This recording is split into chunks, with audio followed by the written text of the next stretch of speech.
live. That's We'll figure it out one of these times, right? yeah, one of them. I mean, I guess we do this enough, then eventually we'll just stop saying, "Hey, we're live" at the very beginning of this. And but until that point, welcome in everybody to a way too early 2024 Dynasty startup mock draft. So we've done these a couple times throughout the off season last year, and we thought we would just bring it back again now because we're about to hit January. The off season is in like a week or so. So we are going to be doing a superflex startup mock draft in Sleeper, and I believe I threw the link down in the comment section for this. So it should be in there. If you guys want to join, pick a draft slot and we can get this thing rolling whenever the draft actually, like, whenever all 12 people are in here, and we can get it rolling. Yeah, man. It's at the end of the season. It's weird. It's really weird. Day after Christmas, also weird. So like, it's just, this felt like a natural time to do it. There's that lull because 90% of leagues are dead now in terms of like who's alive and still playing for something, probably. So why not just turn our attention back to Dynasty? I think that's we're about to do this for the next 9 months until football matters again. So let's just start it as early as we can before the season ends. Right. Exactly. So until then, we have a couple people coming in and joining. So we have a few spots left still remaining if you want to join into the mock draft. And then we'll just run through a couple things like rules wise, just to make sure that y'all are aware of for the actual draft to make it as accurate as possible. But until we get going here, if anybody has any questions, any Dynasty trades or stuff they want to vent or talk about, like if you were relying on Brock Purdy last night and he didn't do it for you, or you want to know something great? Comments. Yeah, hit me with it. I faced Brock Purdy in 4 leagues. It was fantastic. I've never had more fun. I'm sure. I'm sure it was great. He put up -4 in a league and they needed 8 points from Purdy to win. It was just, I had a blast. Wow. It's good, man. I didn't face Purdy at all. You didn't go against him? Yeah, he was in a ton of leagues. I mean, he just carried people and he was dirt cheap. It's understandable why there's a ton of like loaded super flat or loaded like redraft teams with him. That's really where it came from. Right. But what a letdown. What a just an absolute letdown. Probably a buy low spot, honestly. I think it is. And based on everybody, I mean, you could go on and on about saying whether or not he actually deserves being MVP. I don't think any of that matters from a dynasty standpoint because people, like, he's still going to be really good next year. He's going to be in the same exact offense with probably the same exact weapons, and he's going to produce obviously better than what he produced last night, but but he's going to produce as a high-end QB2, low-end QB1 with the, you know, high efficiency peak upside that we've seen from him this year, like what we've seen from other very effective and efficient passing quarterbacks like Matt Ryan or Phillip Rivers or Tom Brady or, you know, any of those kind of guys. Yeah, 100%. Like, Purdy is going to be the market inefficiency this year. You ever going to get like elite numbers? No, it's not going to happen. I'd be very shocked just because, like you said, physically he's just not that type of guy. But again, like if he turned into a Dak Prescott for Dynasty, would you be surprised? Nope, not at all. I don't think it's like the median outcome, but it's like that's a great ceiling comp. Yeah, I think, you know, I just said like Matt Ryan, I think is a really good example where he could just be a super efficient passer, be, you know, 4,500 yards and 25 touchdowns every year. Kirk Cousins might be another example of that. You know, just I was gonna say kind of guys. As soon as you said Matt Ryan, I was like, Kirk Cousins. That's that's the mold, because what he looks like outside of Shanahan, I don't think it matters because he's tied to Shanahan. So we may never ultimately know what he looks like outside of Shanahan. That's such a stupid argument. The biggest question, it doesn't matter. Well, put him in a different system. I can't. It's not how this works. He's in this system. So we grade him on this system. All right, we got 6 spots left. When do we want to run it if nobody else in the chat wants to hop in there? You want to give it like 5 more minutes, go to like 10 after? Yeah, throw the link back in, and then if not, we can get running. For the 6 of us that are in there, spread out a little because I think we're it's Addison by himself, No, and I want then to 5 of us. Yeah, you just get completely unfair picks here.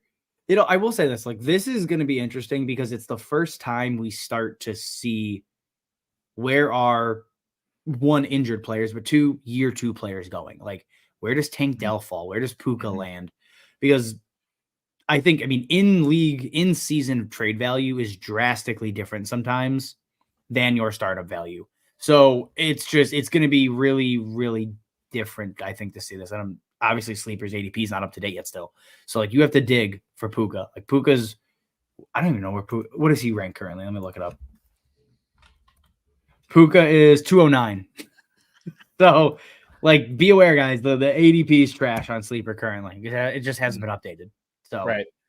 Yep, that's one of the caveats of that we're going to discuss here before we get into it. Styles Clash is in the chat, is asking with 2024 rookies or not, and so because Sleeper hasn't added in the rookies yet into the player pool, we are going to still draft them, and that is what the kicker position is for. So when you get in there and you see kickers are available, a kicker, like they're not designated an actual slot or anything like that. It's just if you draft the first kicker off the board, that is the 1.01 and so on and so forth.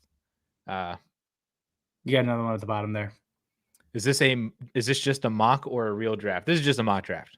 So yeah, let's be absurd to just open it up. Like we're gonna do a random league off of this. Like let's go. Like no, it's gonna be a mock. Yep. But again, this is like use this to figure out value in your leagues. Like it's gonna obviously differ because your managers are gonna change things pretty much. But understanding, is Puka actually being drafted as a top 10 wide receiver, or is that just because the guy in your league drafted him and now they want to inflate value? Like this is where you can find out what's real, even if it is just a mock. Yeah. So we have. All right, we're in just minutes. Yep, we got 7. We got 5 spots left to fill. Genji, it is superflex. All right.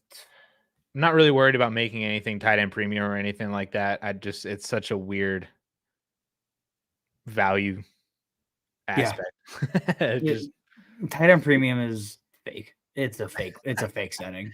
Unless you get to like 2 PPR, 1.75 or 2, then it's good. But here's the thing. I'm in one tight end premium league. I've started Chigakonkwo, Taysom Hill all year. Doesn't matter. I'm in the championship. It's the most irrelevant format of all time. Some could argue that about Superflex. Oh, I would also like to argue that about Superflex. I hate Superflex, man. Hey, don't get canceled, all right? Don't get canceled by the community for saying that. I know we're not allowed to say that, but I hate it. All right, we filled and then dropped. Let's run it here in the next like 2 minutes and just get going. It'll move quick, and then we could, if we need to, we can run a second one. Genji, yes, rookies are on too. That's what the kickers are in there. So I'll run through all the stipulations right before I hit start on this, just to make sure that everybody's crystal clear on what's going on. All right, we got 4 spots. Let's go ahead and run. Can you still add after a draft has been started? Like, can somebody get in claim? I don't think so. This is your 15-second warning before I hit this button. Well, here, I'll explain the stipulations so everybody makes sure that we're good, and then that'll take us right into starting. We got 3 left. So 3 left. This is a Superflex league, so make sure you're drafting according to Superflex. Rookie 2024 rookie slots will be designated as kickers.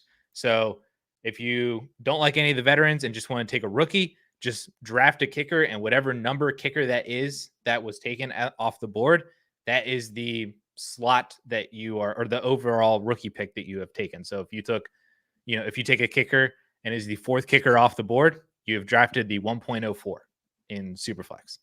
So make sure that we're all clear there.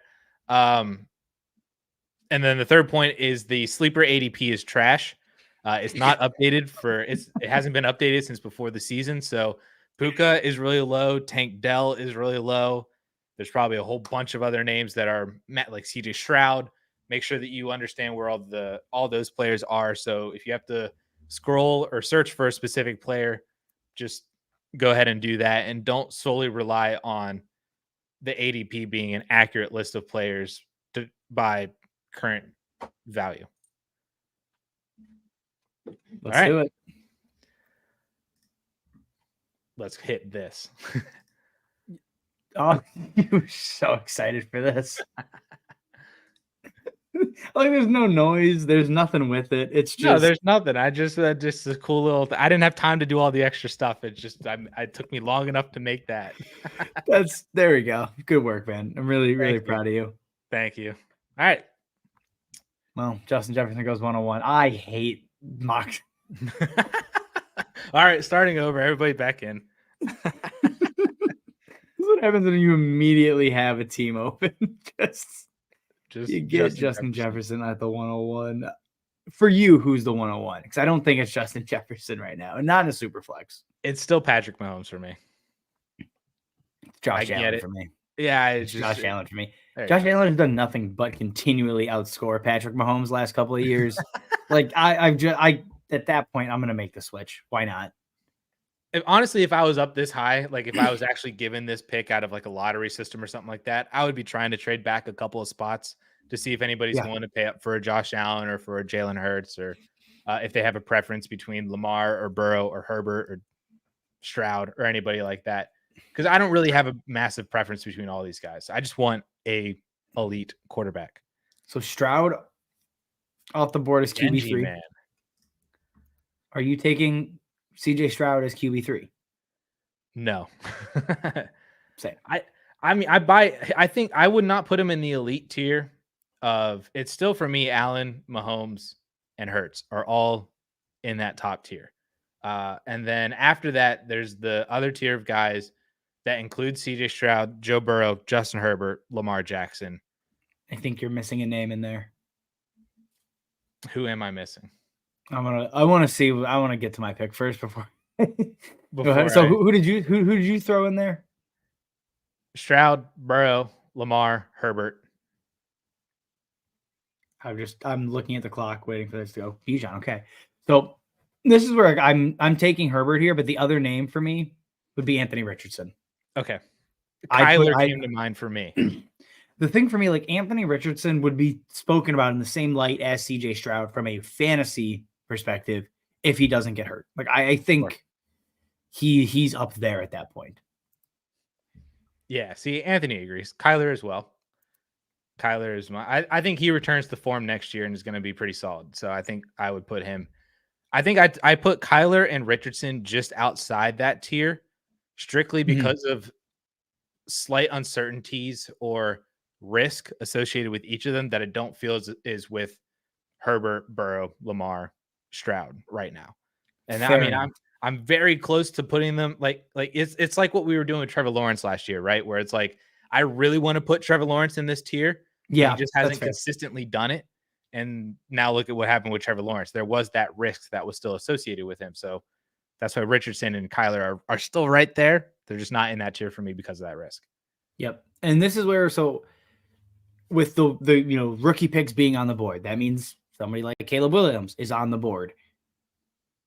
Are you taking Jordan Love over Caleb Williams? No. And Anthony Richardson as well. Yeah,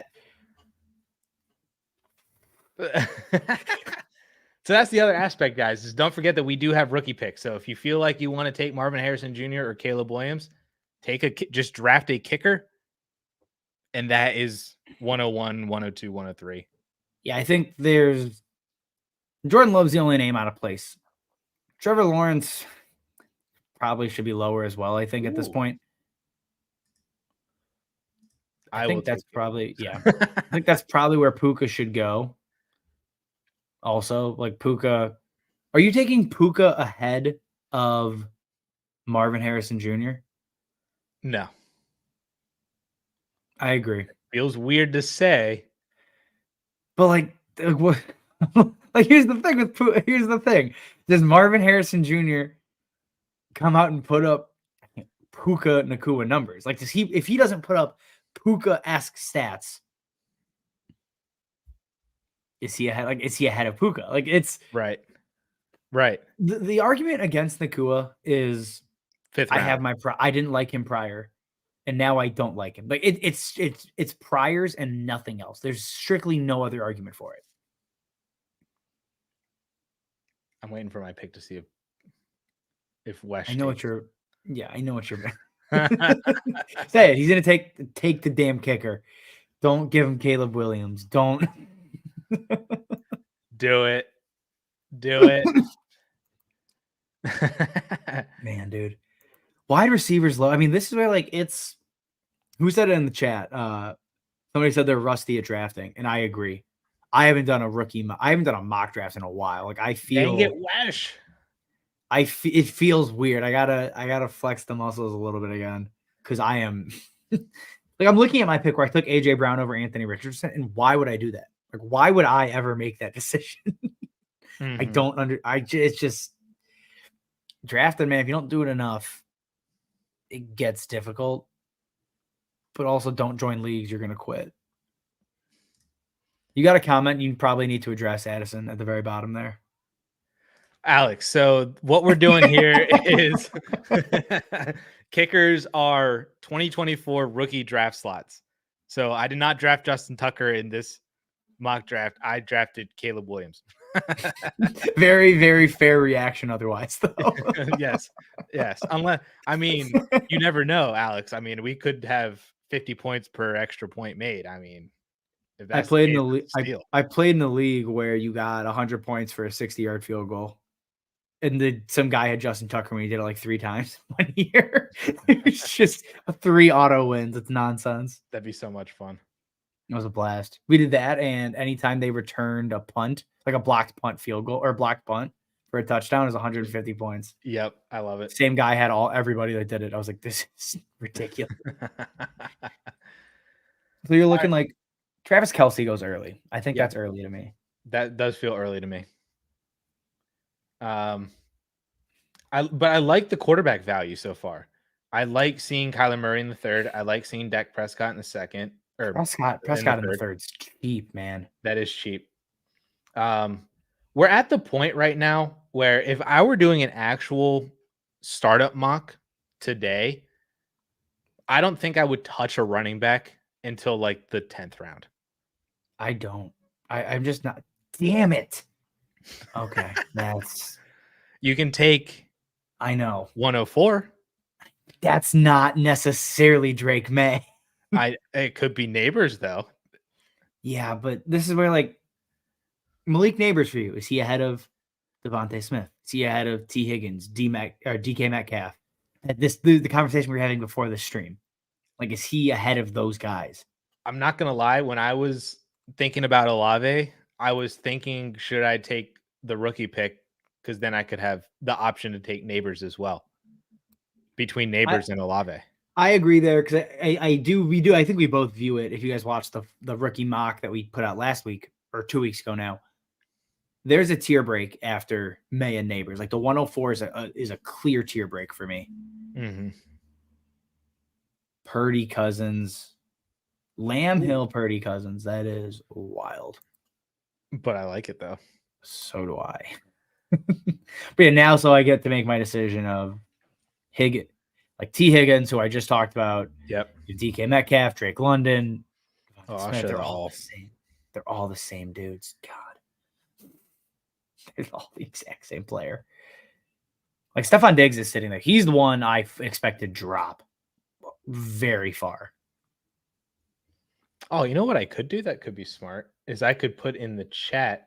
We're back. Yeah, that's what you should be doing. 1, 2, 3, 4. So the 105 is. Yeah. Also, I saw Gavin's comment there. Are you taking Neighbors over Waddle? I am. I am happy to do that. Like I'm taking Neighbors. I view Waddle in that tier of Higgins, DK Metcalf, Devontae Smith, Jackson Smith and Jigba, Drake London, Jalen Waddle. Neighbors to me is in that tier. I'm also taking the potential of maybe Drake May falls to me at 104. So that's where like there's a little bit of ambiguity of I prefer Drake May to fall. If it's Malik Neighbors, I'm thrilled because Right. Malik Neighbors is in most drafts would be the rookie, would be the wide receiver one. Like he's that kind of dude. So I don't really have any issue just kind of rolling the dice and saying, give me Neighbors, give me May. I'm happy with both. Right. Yep. I was debating that with my 303 as well too. Right. Yeah. Gavin did point out, he said, just to be that guy, the expected QB1, wide receiver 1, and RB1 have yet to declare. If the Bears get the first overall pick and Caleb Williams goes back to school, I'm going to be physically sick. I watched so many Caleb Williams highlights this break. Oh my God. I would be happy with that because it would spare me from an off season of Bears fans telling me that they should keep Justin Fields. Here's the thing. We're going to do Drake May anyways. Like, it doesn't matter. Like, if Caleb Williams isn't the guy, fine. It's Drake May. Let's do it. Like, I don't care. I'm good with that. Trenton is asking, is Puka going to break the rookie receiving yards record? I think he does. How close is he? He's Trenton. Tell me how many yards exactly, because I would look it up. I don't think he's far off. I know you're picking, and I'm looking at everything else. So we'll let Trenton tell us how many yards off he is, but I'm pretty sure he's going to get there.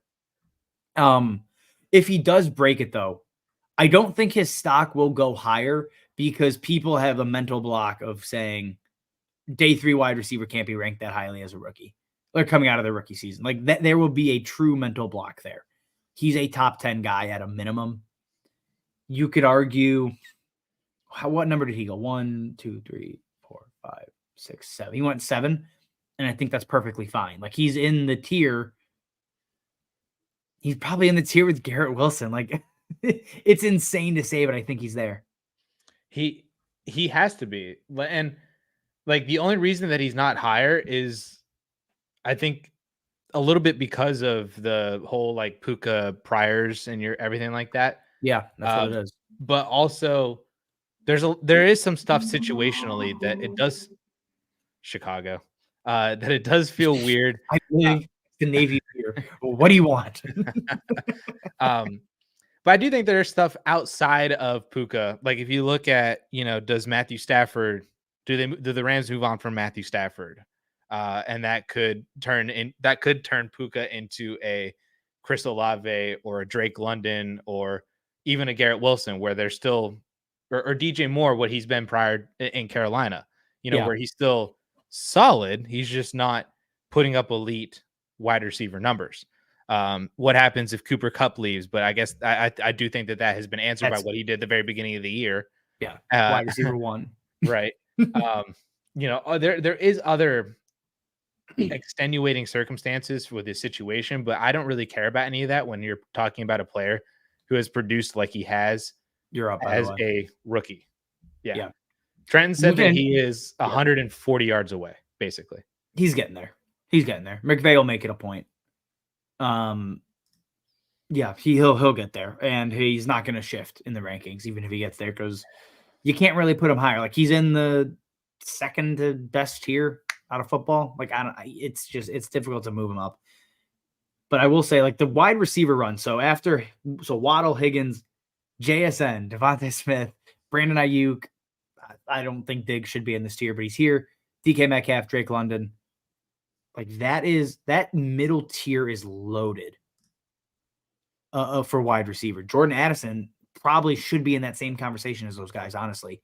But like it is an absolutely stacked tier of wide receiver. Wide receiver feels very deep, and there's a lot of guys that could take a leap, also might not. Like this is where things are there's optimism, but it's not a guarantee. I think that's basically what the 4th round is. That's what we're seeing. And I was literally just about to comment because I was contemplating it. The 105 was the next rookie pick that was available. And I'm typing out that the 1.06 is now the next pick. But I was debating between Jordan Addison and the 1.05. And my thinking is essentially like Jordan Addison versus my choice of Jaden Daniels, Rome Odunze, Troy Franklin. That's essentially like, would I re-roll the dice on Addison with another rookie wide receiver whose profile is very, very similar to Addison's, but we've already seen Addison produce anywhere from a solid to an elite level with and without Justin Jefferson, Yeah. or the potential of of Jaden Daniels as well too. Think tight ends aren't showing up. Oh, I might not have included a tight end position. Oh, they're just in the flex. They're in the flex flexes, spot. yeah. So you got to search for them.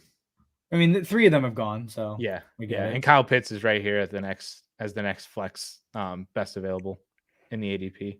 Hawkinson's down in there too. This is where like having to look down at like wide receivers and players that are low, it's crazy. Like I'm taking DJ Moore here because I have to, legally obligated. But like you have Zay Flowers sitting here. You have, I'm not gonna throw Christian Kirk in that group. You have Tank Dell, who I think probably should be ranked similarly to. Dell was taken before DJ. Yeah. Did he go? Yeah, he was taken right before your pick. Oh, literally right before me. I missed that one. I was like, damn. I was like, how is Tank Dell still here? Like, that's crazy. Yeah, there's definitely a little nuance of figuring out the ADP and the draft boards, making sure that the players are. It is tough. And then balancing out, we have to do the mentalness of rookie picks being tossed into here as well too. Yeah, dude, I have a headache for this. Like just trying to remember what the hell's happening. I think the tight end position has been interesting though. To Styles' credit, it went Kelsey, Andrews, Laporta, Hawkinson. I don't think that is the consensus order for them for Dynasty. No, because you know who I think should be or has a chance to be the tight end one? Trey McBride. I thought you were about to take the 106 and be like Brock Bowers. Brock Bowers. No, Brock Bowers probably going to be there though. Trey McBride, dude, if you give him a full season with Kyler Murray, keep in mind, Kyler missed the entire offseason because he couldn't play. So they didn't build a rapport. And then Kyler's learning a new offense when he's also not playing.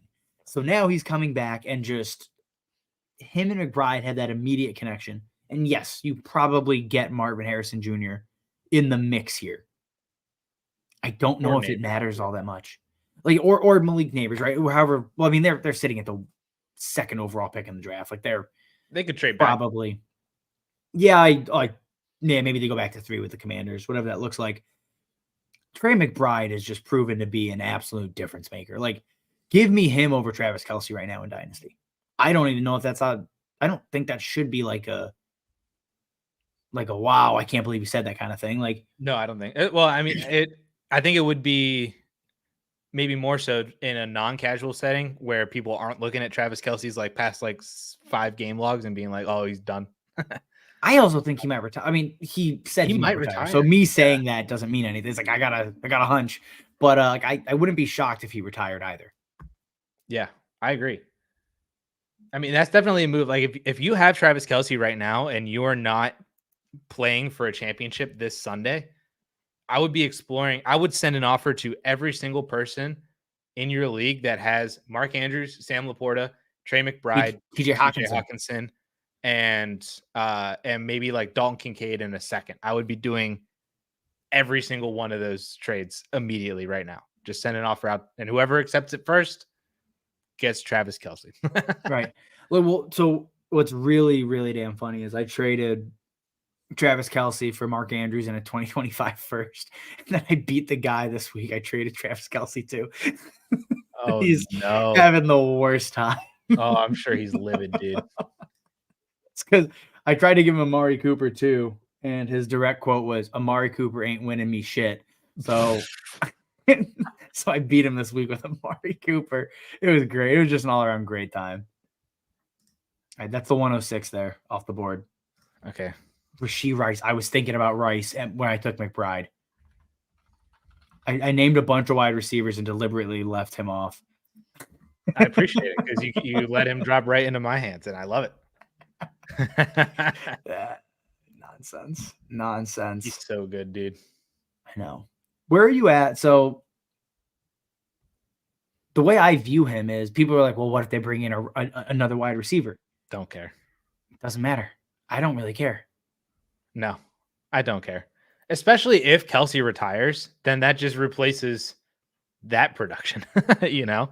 Right. Like that I think that if you watch the breakout video, which you edited it, so you probably saw it, that was an entire part of my argument was, okay, either they bring somebody in and it's, we don't get the full breakout in 2024, but then Kelsey retires in 2025, or they bring somebody in and Kelsey retires and we just keep the status quo and you get the full breakout in 2024. So I think those are the two most likely outcomes. So he's probably going to be fine. Yeah. I think that he is setting himself up to be phenomenal. Yep. For his entire career. I mean, that was the exact upside that we saw with him when we were talking about drafting him as rookies, Right. like he is attached to Patrick Mahomes. Like what more possible upside could you want in a player and a wide receiver who, as raw as him, but has so much potential like him attached to the best quarterback in the NFL.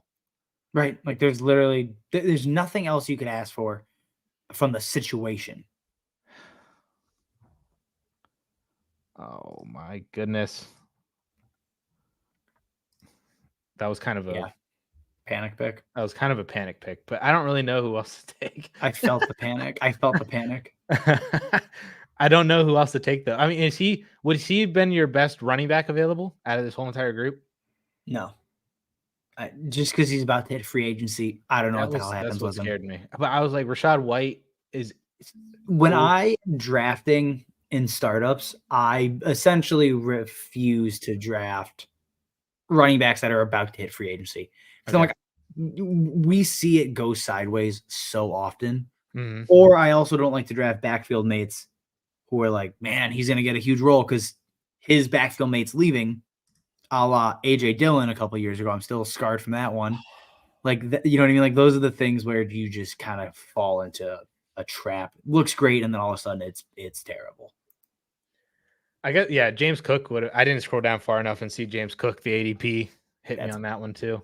Or I could have just taken a rookie pick. Kenji's been stocking up all these rookies. He's just 1, 2, 3, 4, 5, 6, 7, 108. Toronto Dave. I feel secondhand drafting. Dude, that was because especially from our point of view, like we're trying to also talk through this draft board and make the picks in under a minute. It's just wait. As I'm just like catching up on the draft board itself, Devon Achane in the 6th.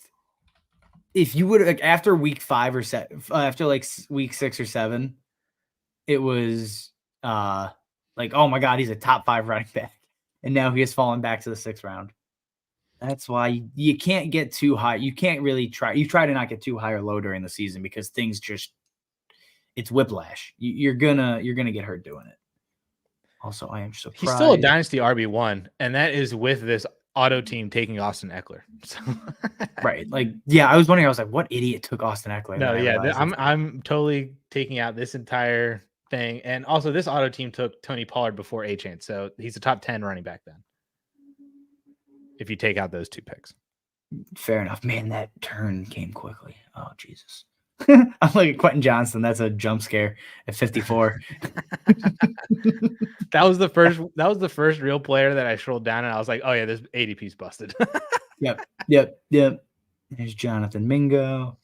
Here's one I think he'll end up going higher once ADP gets fixed. Oh, Jaden Reed. Yeah.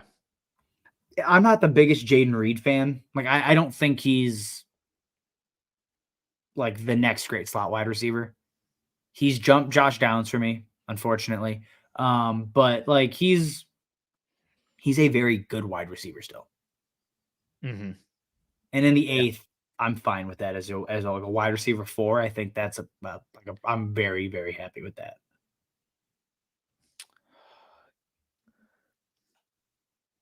Genji's just taking all rookies. Yeah, I've accepted Genji just gets the rookie draft. No, he doesn't get all of them. Give me another one. Dude, it's like I'm at the point where I don't even know if the 111 is good. Like it's you know what I mean? Like it's a very deep draft. But once you get past the first 5 or 6. And oh my God, who said that? Yeah, holy crap. The roll. Kyron Williams. Dude, this damn ADP. It almost makes me feel like we should just set another one of these up. So then, and now we all know where all of these players are supposed to go. Because I even noticed like Kincaid went at 804, and I was like, "Ooh, was that a little?" I took low Trey for McBride Kincaid? I took McBride at 60. I was like, that's a good price.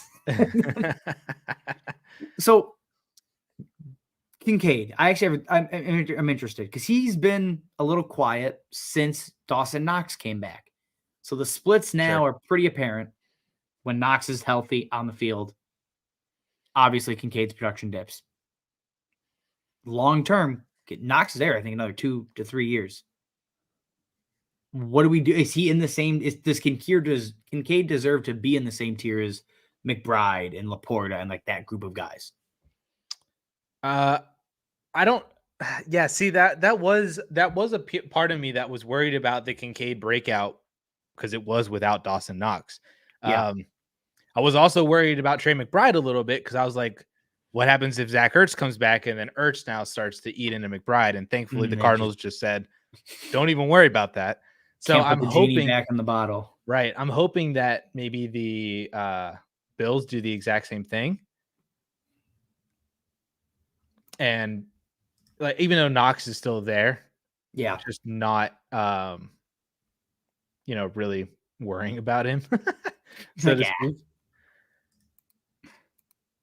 I'm gonna take it here. Go ahead, Genji. Finish out the first round. Get some real players, dude. Jesus. I can't wait for people to look at this and be like, Addison drafted 3 kickers. What a moron. Post the screenshots on Twitter, but give no context. No, none at all. There you go. That'll go very well. George Pickens in the 9th. 1 year later, nothing has changed. Hey, he had 2 touchdowns this past week. He's with still Mason Rudolph. So think about this, though. He's coming off of a 2-touchdown game. And the bump is to him in the 9th. Like, he's coming off the best game, arguably, of his career. And now we're like, yep, this is the start of something big. Let's take him in the 9th round. We're going to take 70-something players ahead of him. And if anybody had him that is now playing in the championship this week, they're probably not starting him. No, I looked it up because I'm a prolific George Pickens hater at this point. Like, he was starting like 30% of leagues. He's basically Gabe Davis. How many of those do you think was like actually important? Like 0? Actually meaningful starts? I mean, like 5%, probably 5 or 10. I mean, there's a lot of injuries. So like he was for sure in lineups. I started Dontavian Wicks in a league. And I started Deontay. Yeah. That physically hurt me. I had a guy, I helped a guy. He was asking me who to start, and I told him to start Gabe Davis. That worked out because he lost Jamar Chase. That did. Yeah. There we go. I mean, it's the law of Gabe Davis. He's been terrible for 6 weeks. Obviously, he's going to be great. How this works. Joe? It's an easy game if you just play annoying and impossible to predict spike weeks. Well, I mean, it's not impossible to predict whenever he puts together that many bad weeks in a row. You know it's about to come out. 0 catches in 3 out of 4 weeks is insane. You can't keep Pandora in her box forever. Completely just made that one up. I mean, I wouldn't. That wasn't good. Like we were supposed to compliment you on that. Yes, I think I wanted to be complimented. So David Montgomery, he's technically my RB1 right now. And like I'm good with that. Like I'm very good with Demo as my RB1. Like he's just gonna do his thing, find somebody along the way. Yeah. I really like the Tyjae Spears pick. I'm going to shout that one out. That would be, he feels like one of the players that when I go into this offseason, I want Spears on every single one of my rosters. And I don't care if he's my RB1 because I traded away my more expensive running backs for more security or better wide receivers or quarterbacks or anything like that. Or if he's my RB2 or 3 or 4, even if you've been stashing him for this long, I just want Tyjae Spears on every single one of my rosters. Yeah, I agree. Where are you at with Levis? I think that he was probably the best quarterback available. I think Aaron Rodgers is probably the only other one that I would be considering, just because I think that he is about to light the NFL on fire in 2024 because he has such a massive chip on his shoulder. Like I think he's gonna be like, listen, everybody hates me, and I get it, but I'm gonna just come out and just destroy your face. And that's basically it. I'm gonna cause chaos. I didn't even realize George Pickens was an auto pick, so he's not even a 9th round. He wasn't even meant to go off the board there. To be fair, that team also took Quentin Johnston around before him, so. And Traylon Burks. Holy crap. Dude, what a run. What a run. He's got Najee too. That is such a hilarious. And Derrick Henry. And he was the Travis Kelce guy. There's Diggs. Okay, this makes way more sense. Dude, it's a win now roster. What are they going to win? Genji, you just keep having to make me type out all these. That is pure annoyance. I took Aaron Rodgers. So when you look at the wide receivers that are left, who of them are you like actually interested in? Amari, Hollywood. Yep, Hollywood. I will not give up on Deontay. I mean, he's about to be 29, I think. No. It feels insane. I think he's 28, maybe. He's 27. No, he's about to be 28 then, right? No. When the hell is his bastard turn? I'm looking it up. I got it. Yeah, he's 28 next summer. That's crazy. Deontay still feels like he's 25. I still want him. Yeah, I mean, obviously, same. Yeah, there's not a lot of really good wide receivers. So, note to everybody: if you are drafting in a startup anytime soon, grab all your wide receivers before the double-digit rounds hit. Because how many do you want to have coming out of the first 10 rounds? In superflex, yeah, probably at least 5. I'll say minimum 4. Yeah, I think any less than 5 or 4. 6. Any less than 4 is terrifying. Yes. Because I don't know how you like not even just 4. Like 4 I'm okay starting. Like I'm happy to throw in my lineup. Right. Which means most of the guys get all 4 prior to round 8, probably. Yeah, like I took 4 in the first 8. Jaden Reed, I'm fine with. That's just kind of like a hope it works out kind of pick. Yeah. Also, Big Baby watched that pick. Michael Mayer, a player that is largely forgotten given Laporta, McBride, Kincaid, all these other players. And like Michael Mayer still was a very, very good draft prospect. We've seen flashes.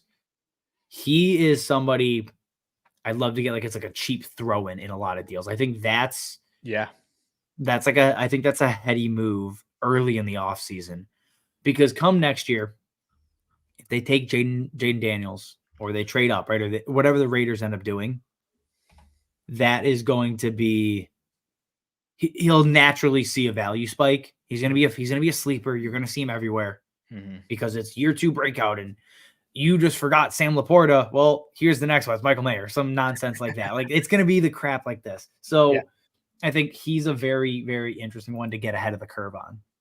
Yeah, I agree for sure. You're going to get the Trey McBride comps. Yeah. Oh, yeah. You're going to get a lot of them. Who are you looking at here? Roshan, huh? Yeah, why not? I'll probably take Khalil Herbert next. Just get every single Bears running back fast and present. No, I like Roshan there because like you look at the other running backs that are left. Aaron Jones I like, but he's not a long-term play for me, obviously. Madison's terrible. Charbonnet, unfortunately, is probably not going to take Kenneth Walker's job, it seems. Like, look at that list of like, who do I think could fall into a starting job next year? Him. I think Chase Brown's a really interesting one, but I'm not willing to take him here. Yeah. Like, I think that's a reach on Chase Brown to take him at this point. I got 2 other running backs that I'm looking at. I'm looking down the list. You have Jerome Ford, Ty Chandler. Oh, somebody took a kicker unironically. That's awesome. Love that it's Are we feeling another one, or I could run another now that I understand. Now that I remember the ADP. are people in on another one? I mean, this only took like 30 minutes. Yeah, we could run. I'll run another. Dude, I'm just looking up and down this list. There's nobody here. It's brutal out here. Although, you know what? Just for the sake of taking an interesting player that I don't think should still be here, Evan Ingram. Evan Ingram should not be available. Give me him over Michael Mayer. Give me him over Dallas Goedert. Give me him over David Njoku. Oh, Evan Ingram over Goddard? 100%. I think they're all very similar players, so I don't mind it. But I take him over Michael Mayer for sure. I'm taking him over Cole Kmet too. There's honestly a world like what we were talking about with like Kincaid and like the effect of Dawson Knox and how long does that last? Like there's a world where Evan Ingram is a better fantasy producer than Dalton Kincaid for the next 2 years. 100%. He's tied to Trevor Lawrence, and regardless of what you think about Trevor Lawrence, like he's clearly shown he's able to get Evan Ingram the ball consistently. He's playing in a busy, very crowded wide receiver room, or at least was for most of the year, with Ridley and Kirk and Zay Jones and Travis Etienne in the backfield. Still got his. So he's just good. Like there's no other way around it. Right. Yeah, for sure. I think I might just not end up taking a tight end. That might end up being how I go.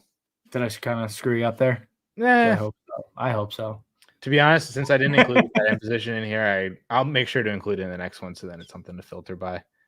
The one running back that I was kind of interested in that I know you're not going to like it, but I think at the price point, it's all right. Just because Antonio Gibson's a free agent. If he gives me RB 2 weeks, that's fine. Yeah, I agree. But if I ever want 8 to 10 points, 8 to 12 points, like he's the perfect player. That late, I think that's good. Okay. Addison, make sure to send me the link first so I don't get... No, I want you to have to race for everybody. All right, so real quick, throw us... If you gotta take a team here that's not yours before we switch over to the next mock. Here, I wonder if I can do that. Yeah. Yep, that's better. See. If you got to take a team that's not yours. That I like the most? Yeah. Obviously, Team 5. I mean, let me look at all these teams here. And I really just got to pump somebody's ego up real quick. Yeah, I think Team 10, that dude with the Bears logo, killed it. No, I think it was pretty bad. Trash draft.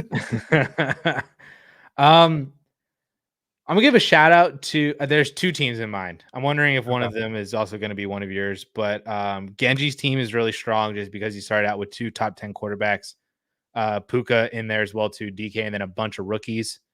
Like the rookies, you might say, well, why would I take rookies and blah blah blah? But like I just saw a tweet from Ryan McDowell saying that once again, rookies continue to be one of the best investments in Dynasty because I think he posted out of the rookie ADP out of the top 24, something like 20 or 21 of them increased in value from before the season to now.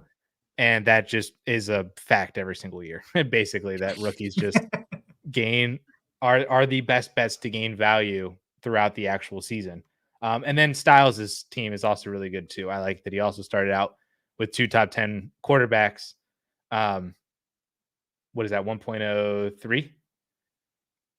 And then obviously I love Ayuk. I love Laporta.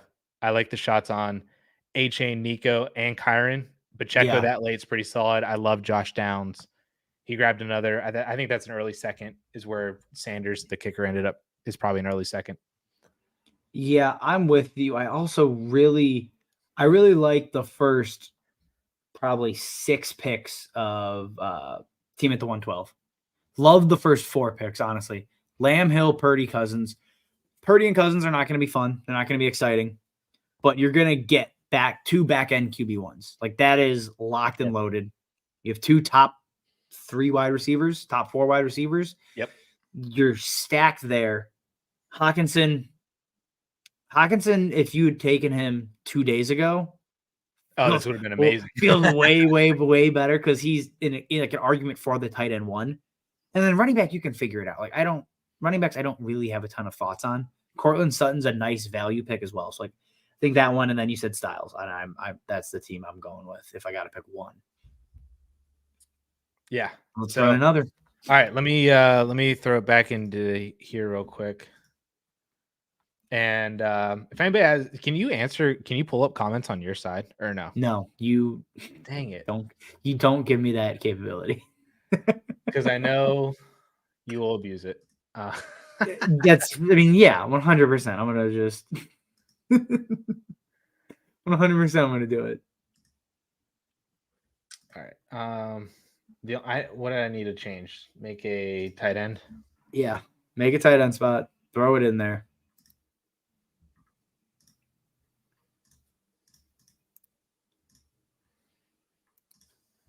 Oh man, I forgot water, and I'm parched. That is live stream mistake, rookie mistake number 1 right there. Yeah, no, it's my fault. I'm aware. I get it. Like, there's no one to blame but me. Okay. Here, since you need the link first, I gotta have it. You don't need to race everybody. I'm racing. I'm going so fast. All right, I'll pick early, and then you can go. We can swap. All right, I just threw the mock draft number 2 link down in the chat. So first come, first serve for everybody in here. Here for the memes is in the chat as well. What's up here for the memes? Getting this mock draft, dude. And we'll get things going. Oh yeah. We're filling up.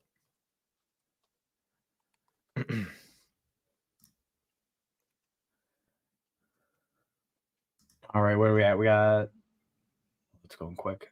I can't count. 7 left.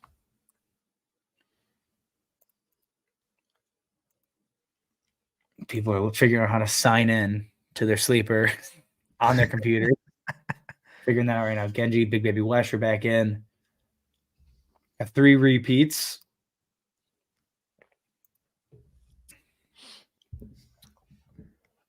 While we're waiting still, if anybody has any questions or anything they want to toss our way, we can answer them for the next couple of minutes while we wait for people to fill out. Hopefully we get a whole 12 people in here. Yeah, I prefer to not have to do the random auto drafters because then they take Quentin Johnston. Not even just too early. They just took him in general, which is wrong. So just don't even have him on your team. Is there a price?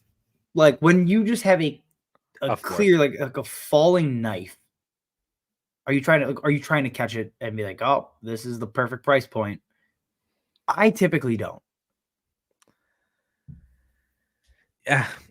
Yeah. Cause I mean, I get both sides of the argument. Like if you were to say right now, somebody offered me Quentin Johnston for my 2024 4th round pick, any of the 4th, and no matter where you are, there's a part of me that understands, like, okay, first rounder, we saw some upside. There was a lot of downside, but we saw some upside.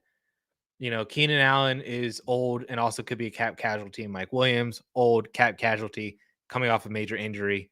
This might be a real casualty. That man just gets hurt. Yikes. 24/7. Bad.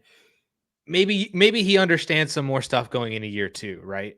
And so I can see that upside, and maybe I'm not really hoping for him to turn into something crazy or like to have the upside that we expected him or people expected him to have coming out of college. I'm more looking at him. If I pay for a 4th round pick, I'm trying to sell. And when can I flip for a second? You know, make that kind of quick trade. But I also get the other argument where it is, like you said, like, when are you even trying to catch a falling knife at any point? What's the point of that? What's the point in using a roster spot for somebody who's kind of a dead asset right now? What if he never, what if he's just what he is right now and never becomes anything more than a 4th-round pick, essentially? Or, like Jalen Right. Reagor was that way. Like, if you had bought Jalen Reagor for a 4th after his rookie season, there was never a point where you were getting more than a 4th for him until you just had to drop him. N'Keal Harry, Josh Doxson, Philip Dorsett. Treadwell, Like, there's Brashad Perriman. There's a lot of these guys where when they're just so bad in year one, it's very difficult. Like, I think we just talked about, like, rookie picks are usually the best assets to own. Why would I trade something that is most likely going to gain value for a player that likely never meets expectations? Right. And I think Johnston's going to fall under the 500-yard mark as a rookie, which means year 2 is not going to get much better. Like, it's, 8% of players, 8% of year 2 wide receivers that don't top 500 yards as a rookie will top 750 yards. And none of them have ever turned into, like, long-term assets. So it's rough. It's going to be really, really rough for him. I think he's a player that is on my not on my life list. Do not touch at all. Yeah, not a chance in hell. And I get it. I get it for sure. What we got? Still 4 spots left, and 1 and 2 are unclaimed. Nobody wants 102. 1 or 2. I'll be brave enough. I'll take the 101. The 101. If somebody has to do it, Addison.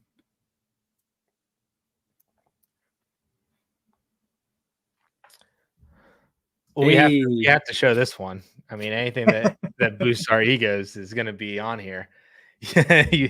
I'm. Thank you for the shout out. We are super happy that we were able to help you get to a championship in your league as well. Hopefully, we can help you win that championship this week. If you had any questions or anything like that, we could try to help you out. Or if you just have a perfectly set lineup already, then you're already in. Hopefully Keenan Allen comes back this week. Oh, that would be fantastic. Holy crap. I'm so overweight on Keenan. I have so much of him, and the last 2 weeks have been painful. Yeah, it's almost it's almost surprising that you've made it to the championship without Keenan, because he was such a major part of people's rosters to even get to that point. That if you did not have other good... Yeah, I'm shocked. Yeah. But that was kind of like that was also the upside of Keenan Allen, was that his price was so low that you could add him as your wide receiver 3 or your wide receiver 4. You already had all these other wide receiver 1s. That there are probably a bunch of rosters like that too. Yeah, you could buy him he was going almost like a borderline wide receiver 3-4. Like, when we talked about him all off season, it was just the idea of Quentin Johnston's probably not as good as we think he is. It's probably going to take another year. Okay. I don't know if you can hear sounds like a lawnmower. Yeah, there's someone on a crotch rocket. But like, Quentin Johnston was going to take time to come along. Super raw prospect. Justin Herbert. You have Kellen Moore in the mix. It just made a lot of sense. Like, next year, it's probably going to be Amari Cooper. Like, Amari Cooper is going to fit that same mold. He's not as good as Keenan Allen, but he's going to fit that exact same mold of, like, dirt cheap guy you can trade for as a wide receiver 4 because everybody's sick and tired of him. Yeah, it's going to be the same kind of thing. Yep. All right, we got one spot. Mike Evans is kind of the same player. If Baker resigns and Evans is still there, he might also make a case for it. As long as Mike Evans doesn't end up in Kansas City, you'll be able to get the discount. Probably. If he goes to Kansas City, all bets are off. He's going to be impossible to trade for.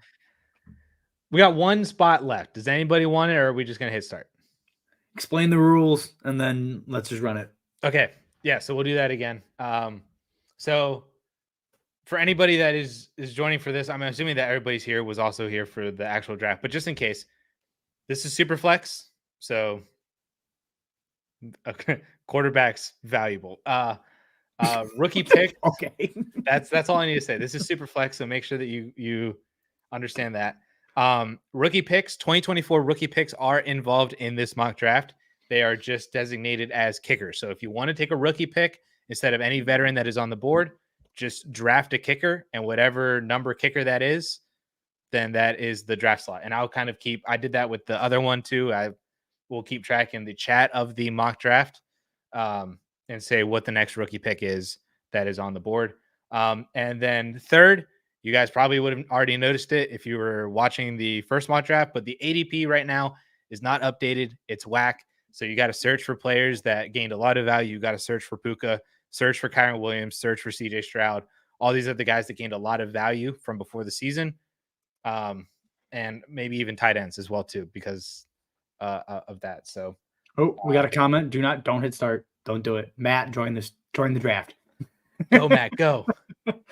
We also got another comment in here from Here for the Memes. Addison, throw that one up there. Oh, well, thank you, Here for the Memes. Hey, we appreciate your support as well too. Here, I don't know if you know this, but Here for the Memes has been in the Friday AMA with Paulson, and he's just been dropping super chats every single week, dude. So we appreciate that support as well. He's the reason we hit our number every Friday. Exactly.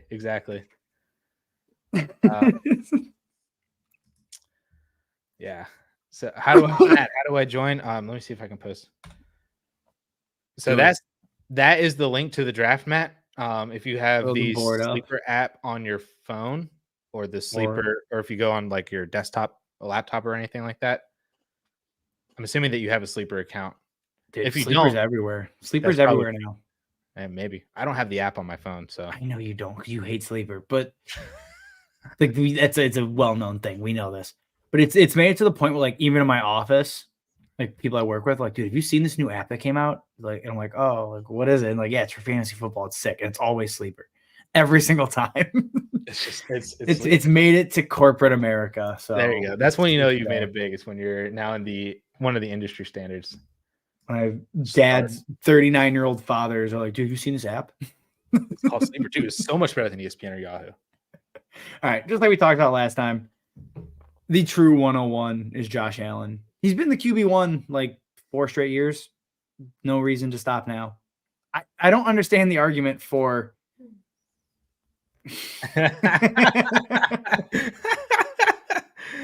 Spiked Mocha with the $2 Canadian super chat. So he's hitting you from up north, dude. He's gonna take Jordan Love. Damn Packer fans. I mean, look, Jordan Love is better than I thought. I apologize for telling everybody to sell him. I still hope the Packers extend him. I hope to God they extend Jordan Love. I'm fine with it. Just like you guys hope we extend Fields, which I hope to God we don't. So, like, I think we're at that point. Love has played significantly better. He had yes, you just God, I hate him. Jordan Love had a terrible start to the season. The switch that flipped has been fun to watch. Like when he's in primetime, he's very, very enjoyable to watch. There's still a lot of mistakes. Still not the world's most accurate quarterback. Yeah. It's still year 4. So, like, not as a starter in the NFL. So there's things that got to be ironed out. Extending him is terrifying. If I was a Bears fan, I would not want him extended as like on the Bears, just because there's so many things you have to clean up. Are you willing to basically extend him after this year and then say like, let's ride? I don't know if I am. I wonder. Yeah, I do wonder what an extension would look like. I mean, he signed Daniel Jones money. That'll be the number. That is terrifying because he could just be Daniel Jones again. Like he's got a 5th year, really but right. He's got his 5th year still because he took that weird. That's right. Like, he took that weird deal. Yeah, that like was kind of betting on himself, but also betting against himself. Like it was a weird deal. But so, like he has that there for him. So I don't know how that all pans out. I don't know if they extend him after the season or not. If they let him ride into year 5 and let him try to build value further. Because I think if you offered him a Daniel Jones contract, he takes that right now and doesn't even look back. No, I mean most quarterbacks in the league, if you gave that to him, right? Like he'll easily take it. Yeah, and Spike Mocha is on the same page. You can probably throw off that super chat though, because we don't need to rehash that. I'm on the clock, so I'm going to make a pick. But Josh has a question, and he's going to cover up your face to ask it. So if you want to go through this question, and then I'll bounce in whenever I make my. I already just made my pick. Never mind, it's Joe Yep, Burrow. I got it. So Addison probably won't play this weekend. I'm short at wide receiver. I want to get CD, but how much should I be willing to add?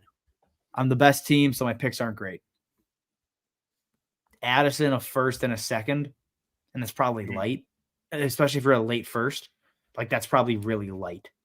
That is probably light, to be honest with you. And would you do 2 firsts? Knowing he's the 112, potentially. So Addison, the 112 and the 25 first. That is probably also ideally late because your team's awesome. Right. Like you ideally don't come crumbling back to earth. I'd probably try to get something back, like a Chase Brown kind of player. You know what I'm saying? Tajay Spears. I would love to. He has super inflated value on like in existing leagues. That might be too high. That's probably too high. The cheapest you're getting Tajay Spears is in the draft. Yes. Someone who rosters a bunch of Tajay Spears. The cheapest you're getting him is in the draft.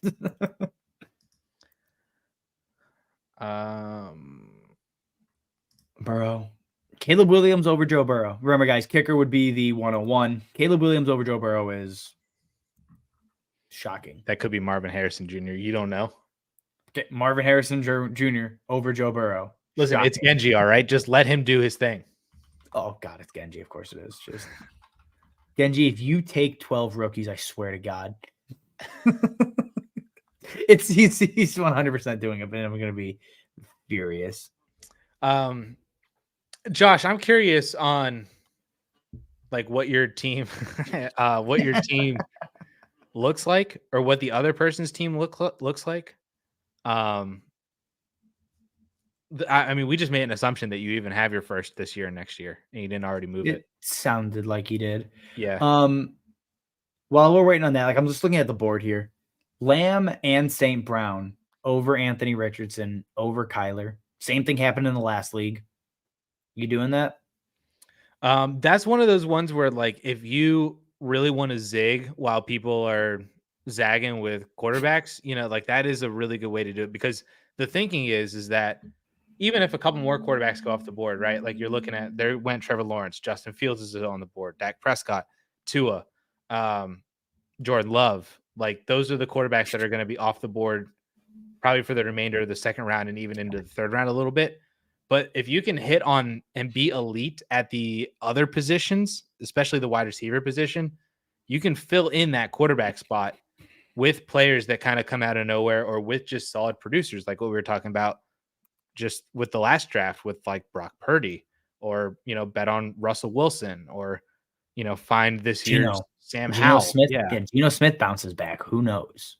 You know, or you get like you get a discount on Deshaun Watson or something like that. You know, like there's definitely ways to go about it, and I think that that is more fitting for teams that are later in startup drafts, because that is where the value just kind of shakes out, where a bunch of the quarterbacks have already gone, and your best bets are either these kind of, I'm not going to say questionable, but more riskier quarterbacks, or just elite stud known top 5 guys, you know, at the wide receiver position.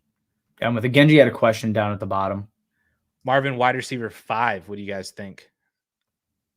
Is that right? 1, 2, 3, 4, 5. Yeah.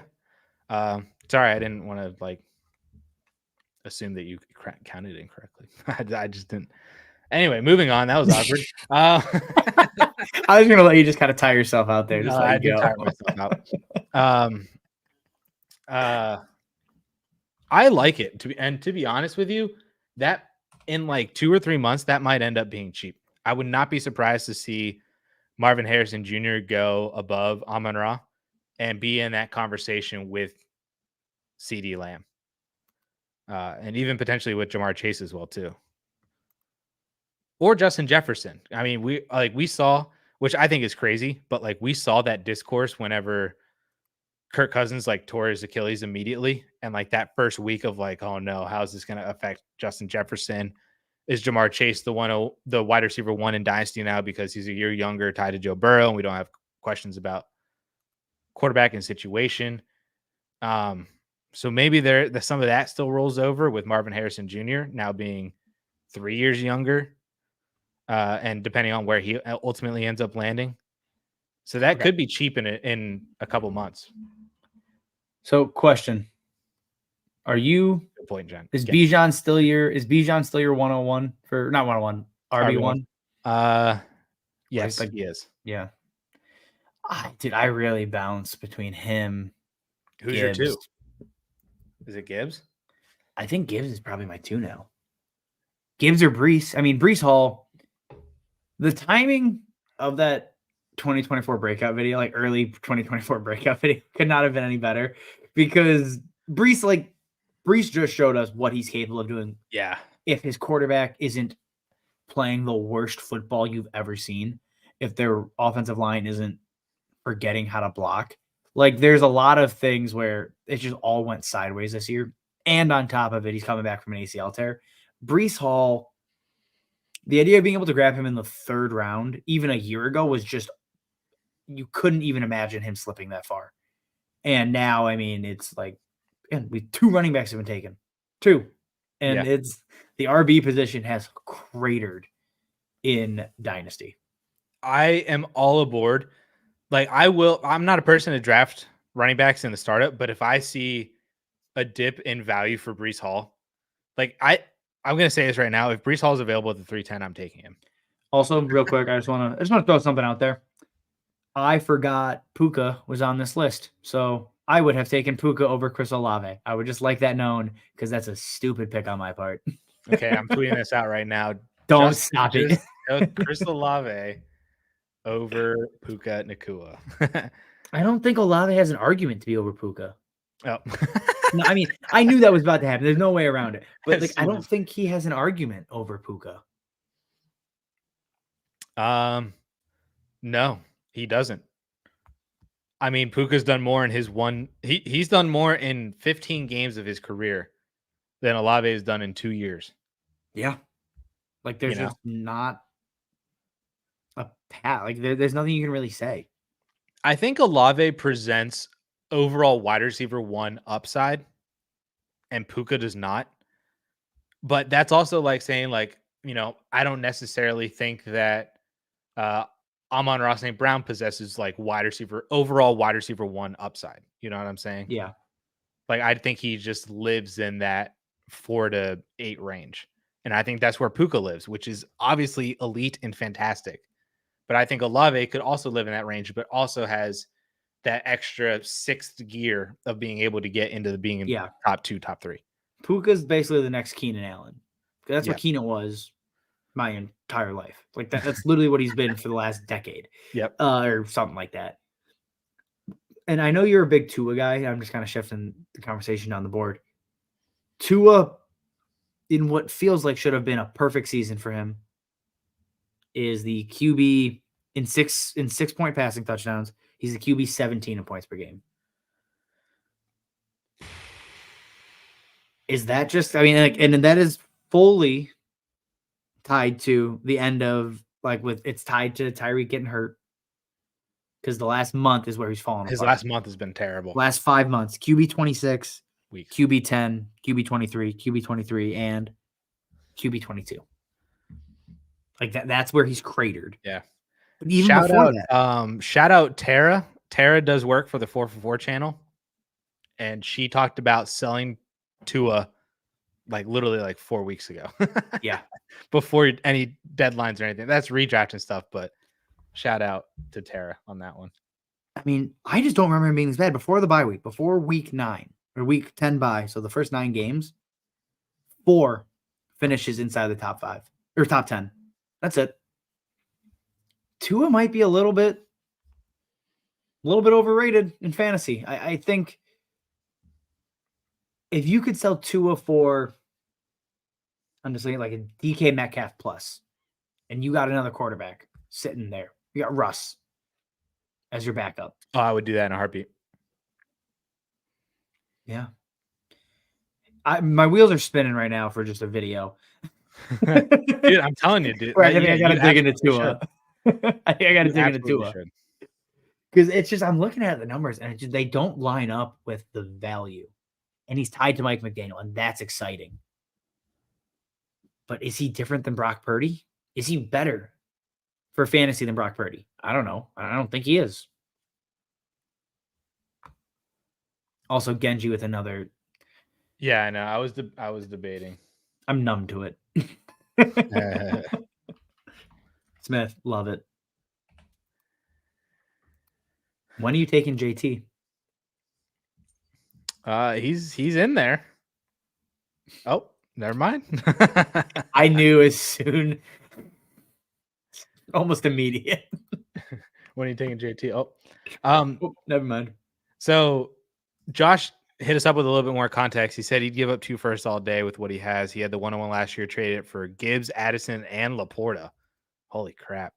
Say it again. I had the 101. Yeah, that's so good. He traded Bijan for Gibbs, Addison, and Laporta, which, to be fair, not a crazy deal when it happens. I was going to say, you traded away Bijan for, is this Superflex or 1 QB? I'm going to assume. I'm assuming it's Superflex because that's Dak and Pat. So I'm going to assume Pat is Patrick Mahomes. Yeah. Not Pat Freiermuth. No. But that would be the 101 for the 104, 105, the 107, and like the 203, 202. Later than that, I think, even. Laporta was kind of in that range. It kind of depended. There's a bunch. Yeah, it's like 202 to like 206. Right, because Mayer was up above him as well too. And yeah. Damn, but yeah, that's not a wild trade in rookie season. But if you hit on rookies, dude, holy crap! This class was special up and down the board. Like, but after the fact, for what felt like it was not a good draft, it turned out to be just phenomenal at every level. But yeah, so that's his lineup. He's got Dak and Mahomes. I'm assuming that's Mahomes. Yeah, Superflex, Gibbs, Addison, Evans, DK, Debo, Laporta, McBride. So he wants to see what he can do to get CeeDee Lamb, and he's not afraid to use Jordan Addison to get to that, maybe. Yeah, that's what he said. So I think Jordan Addison, 2 firsts, probably fine. Right. Like I think when he says I'd give up 2 firsts all day, we're willing to add Jordan Addison to that for CeeDee Lamb. Not just sending away if you can do those 2 firsts for Lamb just by itself, that would be phenomenal. Or if you can send those 2 firsts and Mike Evans. No, they're going young. There's no way. Probably. There's no way that team's going to compete. Would you send one of the tight ends? He's got Laporta and McBride. Oh yeah, dude. Send whichever one they value more, because I don't think it matters. I think McBride's better than Laporta from a fantasy perspective. He's less dependent on touchdowns. Mm-hmm. Like the volume is just much, much better. At least again right now without potentially Marvin Harrison Jr. in the mix. Like so, he gets his Amon-Ra St. Brown. Trey McBride, tight end 1. I love that. I don't know if I'm taking this early, but I love that as the tight end 1 off the board. So yeah, Josh, I would be trying to just send away. I would start with the 2 picks. Start with 2 firsts. Maybe you got to add a second to it, then that'd be fine.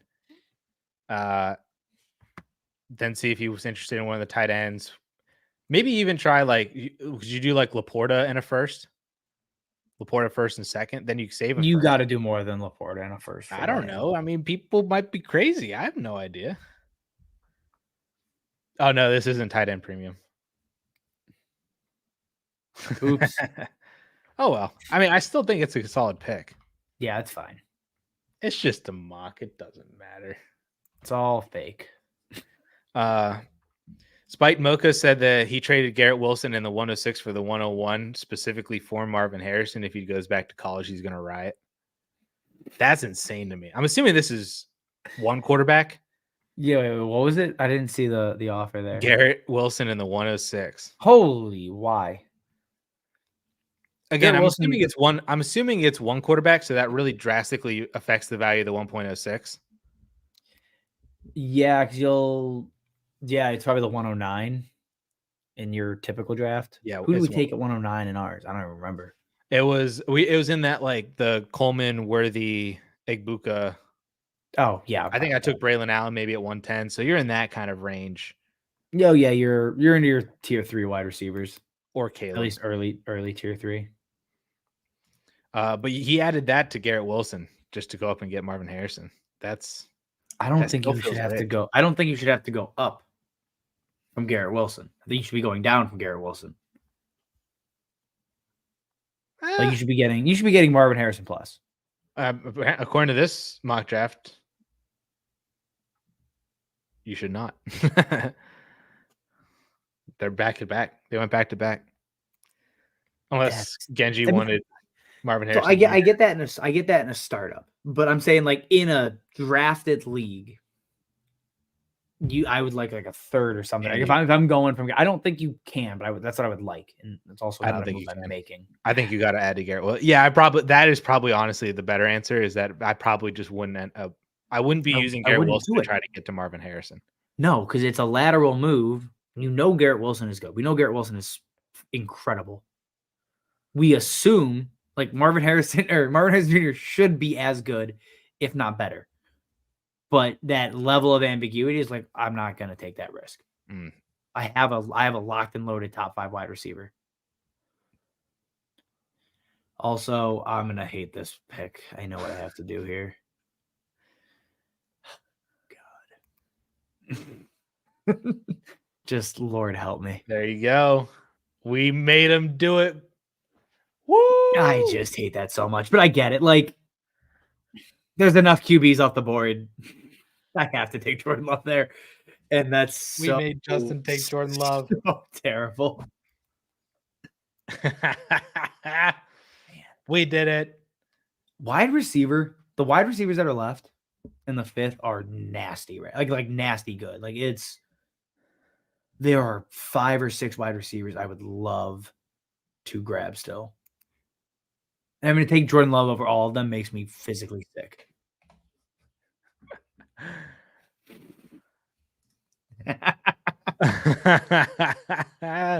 Let's go. Where is it? Go put it on. If Jordan Love wins a Super Bowl, I'll buy a cheesehead. Oh, that's fine. If Jordan Love wins a Super Bowl, if I'm still doing this when Jordan Love wins a Super Bowl in a decade, kill me. Like that's where I'm at. Can I place futures bets on 2024 Super Bowl winners? Dude, I will do it in a heartbeat, but he ain't winning shit. He might not even make the playoffs next year. Probably not going to make it this year. Well, I mean, they were a top 10 pick in like up until a week or 2 ago. Yeah, they're 12 now. Oh, watch out, guys. The great Packers franchise officially out of the top 10. Look at them go. Oh, Joey's got a good question. We kind of addressed this in our rookie mock draft video. Oh, yeah. But Joey has CJ Stroud and Anthony Richardson, and then has the 1.01 in a superflex league. Are you taking Caleb Williams or Marvin Harrison Jr.? Marvin Harrison. So Anthony Richardson. So our qualification to take Marvin Harrison Jr. over Caleb Williams in a superflex is that you have to have 2 top 10 quarterbacks.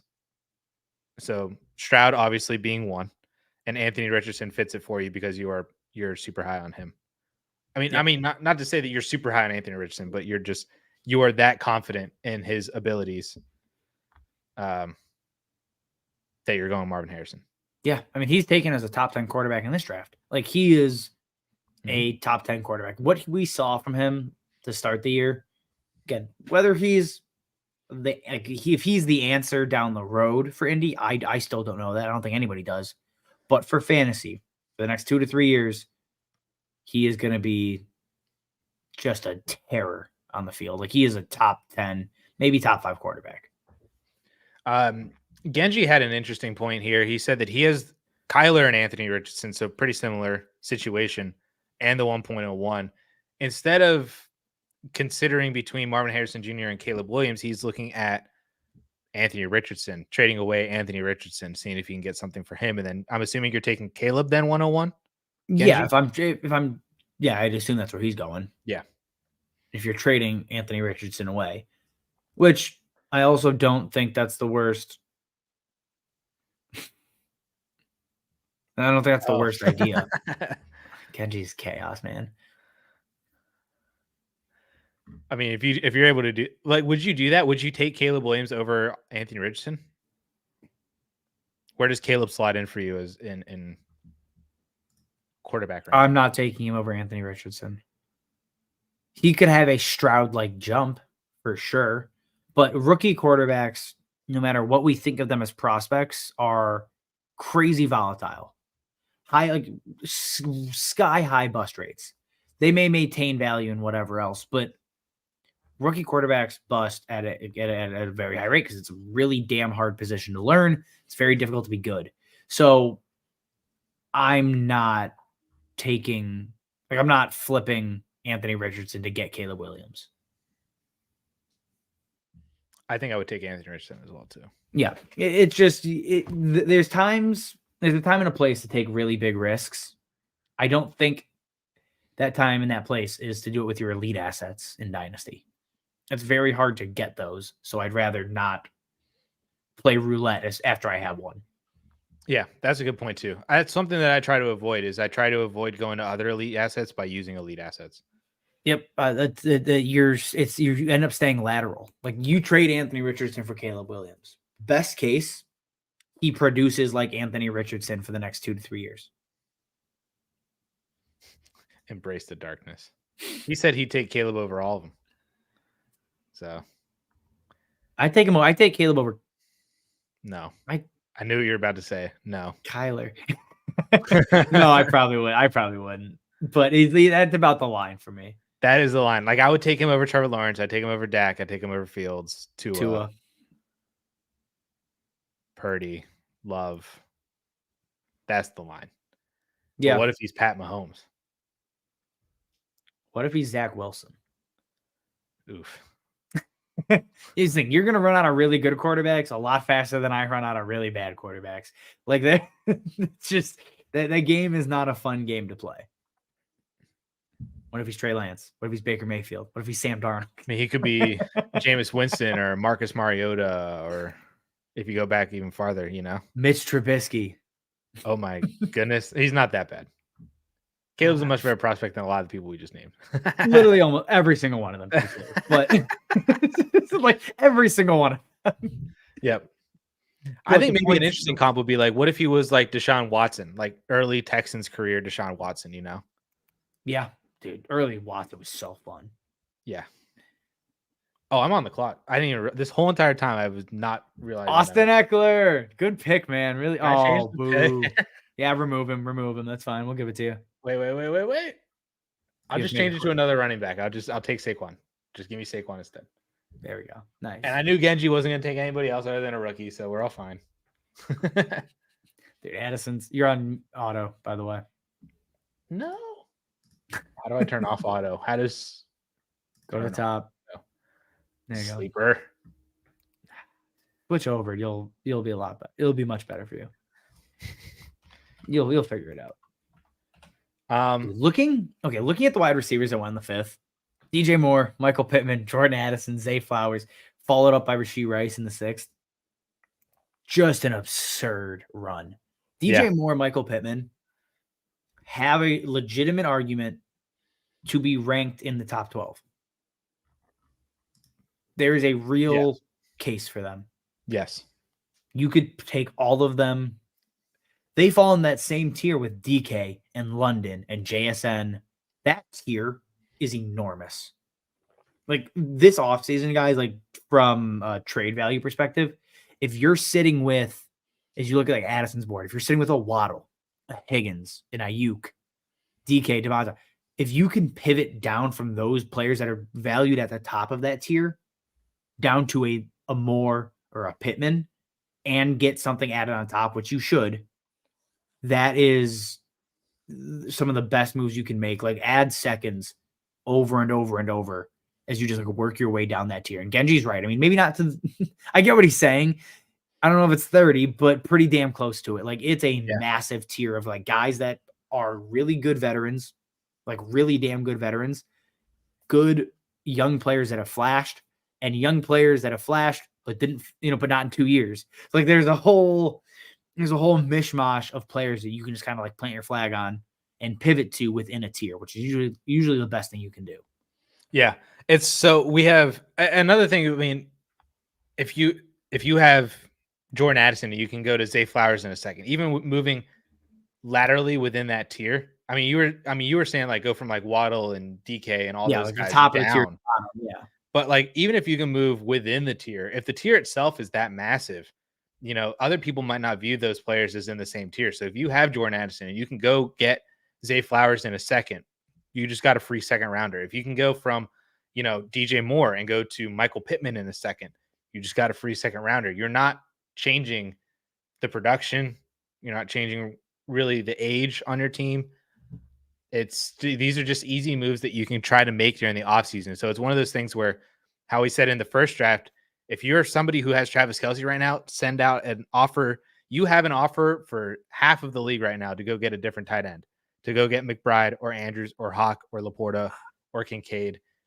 You kind of have, if you have any of these wide receivers, you have a trade offer for, again, probably another half of the league, where I would be trying to send away that wide receiver that you have and try to see if you can move within that tier to go get a free draft pick. Yeah. And as we finish that whole thing, see, this is why I don't think it goes down to wide receiver 30. I think after Rashee Rice, there's a stark drop off at wide receiver. Yeah, because then we get to like Nico and Pickens just went. Kupp and Adams have been on here for like as the best available on this ADP for like 3 rounds now. Calvin Ridley's in there. Terry McLaurin is in there. Godwin. Amari, I think, is interesting. Hollywood, we talked about him. We get down to the really bottom of the barrel here for some of these wide receivers. And I think it probably goes from, and I don't think it starts at 7 either. I'd probably close those borders down, and it's probably more like 11 to 23 or something like that. It probably starts at Waddle or Higgins. 11. Is that I didn't know if that was earlier or later. That might be that's probably 11 for me.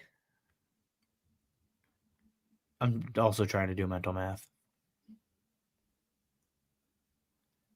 I think it's like 10. It's like 9 or 10. I would have like Ayuk. Like I wouldn't include Ayuk in that. You have him up? I would have him up. But then Higgins, Waddle, Smith, Metcalf, JSN. And it's going all the way down until we hit basically Rashee Rice. I think Diggs is too high. I think Diggs has worked his way into the Amari Cooper tier. Wow. He's been bad. He's just been really, really, really bad. He's going to hit 30. Yeah. I mean, that's like, fair. That is think fair. About where Cooper Kupp is. Kupp and Devontae Adams are down here now. This is where Diggs could be in a year. Diggs probably should be there, I think. That's where I think Diggs is. Yeah. I don't think he's washed. Genji was asking if he's washed. I don't think he's washed. He's just not the same, He's done this back-to-back years. They're gonna take a wide receiver next year because they desperately need one. Because who could have seen Gabe Davis not living up to the hype again? Whoa. Yeah, they're gonna take a Jordan Addison or what the Chargers probably wanted Quentin Johnston to be. So now that you've taken a pick, we had a couple questions up here. So I'm sorry to everybody if you guys are still in here and you're waiting on these questions. This one hits home for you. Durs is asking, what's the price for Justin Fields right now? And is there a situation where you can go that can actually make him exciting? Yeah, I think there's 2 spots. There you go. Thank you. Yeah, 2 realistic spots that he ends up. Atlanta, Pittsburgh. Those are the 2. You put him there. Those are good situations because you put him in Atlanta. You have Drake London. You have Kyle Pitts. You have Bijan Robinson. You put him in Pittsburgh. You have Deontay Johnson. You have George Pickens for all of his flaws. And then you have Jalen Warren, Pat Freiermuth, and technically Najee Harris has a pulse. And so coaching and organizational stability. Right. And I'd only really be excited in Atlanta if Arthur Smith gets canned, which I hope to God. But that's where he is really interesting. As far as a price goes, he's going to get a shot somewhere. somebody's going to trade for him, and they're going to extend him because they're not going to give up picks and not extend him. So you're probably going to get another 3 to 4 years of Justin Fields, like having a real chance to be a starter. So when you look at that, given his actual fantasy production, you probably think about it. He went late second here. So you're giving up a first plus. You're giving up a very good wide receiver plus to get Justin Fields. And I don't think that's a crazy thing to do if you think your team's like a quarterback away, right? If you've been rolling like Kirk Cousins and Russ and you want to get a QB1, Justin Fields makes a lot of sense. So it just depends. Can you find the person that's willing to trade him cheaper than like a T Higgins plus? Because that's likely going to be like the going rate.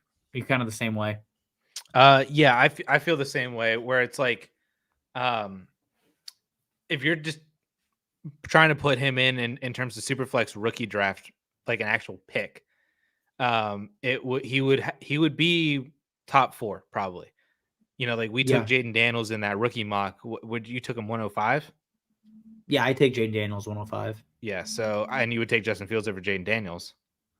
Yeah, I'd give up Drake May for Justin Fields. Yep, that's another good one too. So I think I'd probably give up Malik Neighbors for him. Honestly, like if I think I'm a QB away, kind of loaded wide receiver group, Malik Neighbors, that might suck in 2 years. Like that's a risky move, but you get a likely QB1 when he's healthy. And he's gonna get run. Like you don't trade for him and not extend him. Similar to the Panthers with Darnold. Darnold was terrible. Should have never gotten a second for him, but they did, and the Panthers had to make a move there. Atlanta, Atlanta just feels too obvious for him to not end up there because the Bears are not keeping him. I'll be shocked. The other question here for the memes, if like you got to give a little bit of context here for this one. Would you drop Dak, Trevor, or Richardson for Caleb? It's probably one of those leagues where you can only carry 3 or QBs. That's so dumb. Get a different league. I hate those. Yeah, drop the league instead. Let me see. Dak, Trevor. Trevor probably, but I'm at the point where I take Dak over Trevor. Dude, you have not been keeping up with the picks. What pick are we on? No, well, like 2 just went immediately, and then I had to make my pick. So I'm gonna count it, and then so I was 9. You took 109, 110, 111, 112. So we're in the second round. 2.01. Nice. There you go. Christian Watson, man. He has fallen as well. I would drop Trevor. Yeah. I would drop the league first. I would agree with that as well, too. I think that's the smart move. Matt has the 1.01. His quarterbacks aren't great. He has Baker, Ritter, and Heineke. But my wide receivers are kind of hurting with only Evans and Dell as startable options in a 3 wide receiver superflex. Should I still take a quarterback at 1.01? You should trade that pick. You should trade that pick for multiple picks because you're not a player away. Like Caleb Williams, it becomes that meme like was it like the old crappy house with a Ferrari in the garage. That's what happened. So trade Caleb. You trade the 101 for a bunch of other assets. But if you held on to the 101, take Caleb. Yes. To answer the actual question. Yeah, like that's what you do. But ideally, you trade that 101 not for an elite player. You trade it for the 104 and a 2024 first if you can get, or a 2025 first, or multiple seconds. The whole idea is to break that single pick into multiple assets to give you several shots at like building a good roster. So like that's the whole goal when we talk about that 60K comment through me. Like that's what we talk about with trying to like rebuild. It's the mistakes people make is doing 1-for-1 deals, trading veteran players for a single asset. You're not getting better. You're just kind of treading water with a younger team now. So it's going to be the same thing with the 101. Follow-up question: what should you look for in return? Depends on the league. I mean, just using our ADP, like using this mock draft. Sure. Let me scroll up. They'd go trade the 101 for, Brock Purdy and picks. Like if you want to lock down a surefire asset, you could go trade it for Brock Purdy plus probably the 105. Would you do Caleb Williams for Purdy in the 105? Basically, Caleb Williams for Purdy and Jaden Daniels, at least for us right now. Probably. Or Bowers. Or right. Like, and I think you might even be able to get a second or something on top of it, like early in the offseason before rookie hype like fully crescendos. Yeah. I'm kind of wondering if you could if you're just trying to fix your quarterback and wide receiver problem, do two birds with one stone and just trade Caleb for Dak and T. Higgins. I don't think you could get that. I mean, people really hate T. Higgins right now, dude. Not the last 2 weeks. That's fair. Devonta Smith. DK Metcalf is hateable. People hate DK. Except for anybody that rosters him, is what I've found, because I can't trade for him anywhere. So you see how it goes.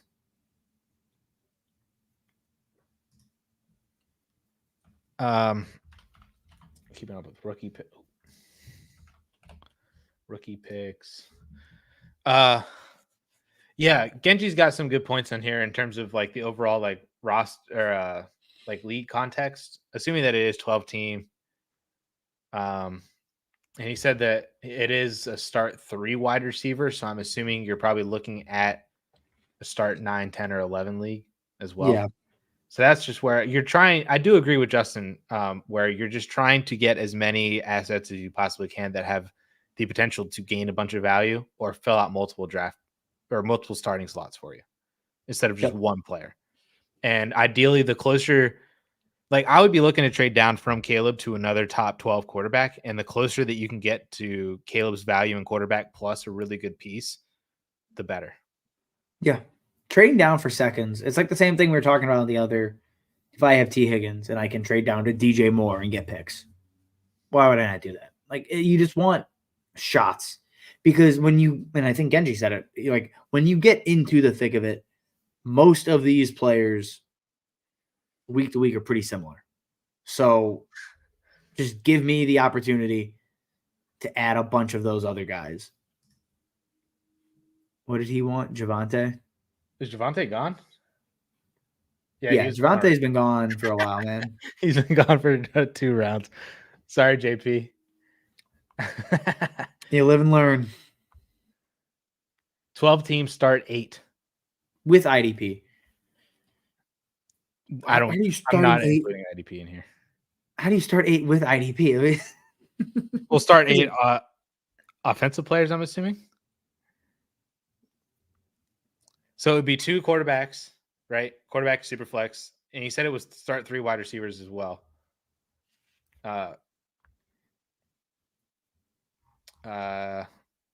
Just 2 running backs. Just one IDP.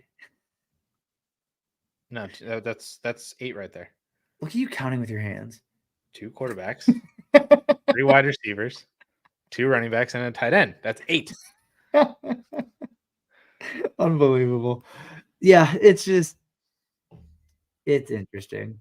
Oh, real quick, I don't want to talk. Kirk Cousins went in the 4th round in our first draft.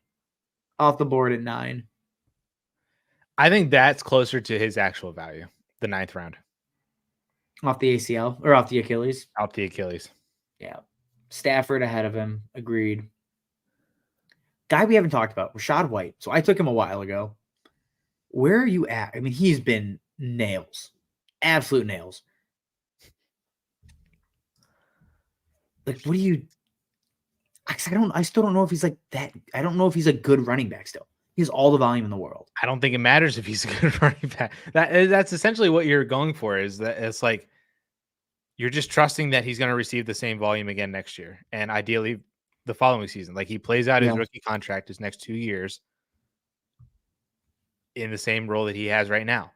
And I mean, the Buccaneers don't really have, like, they have a lot of different areas that they can address.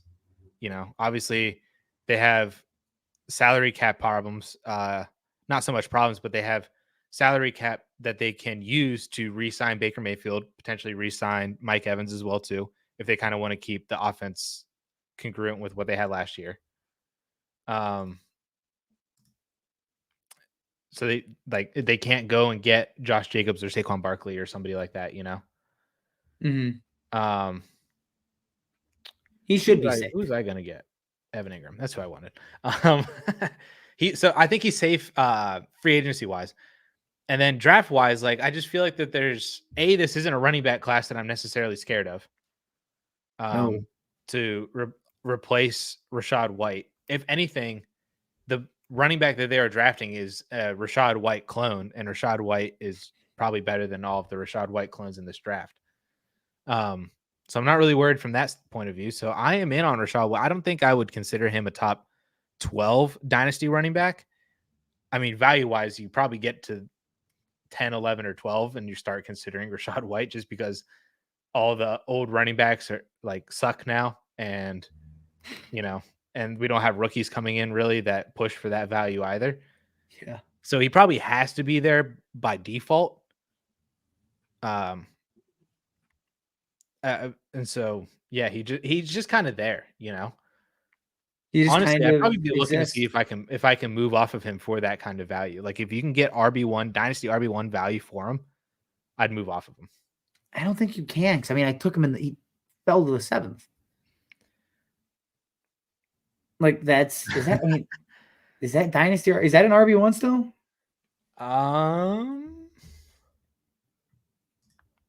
No, he's not.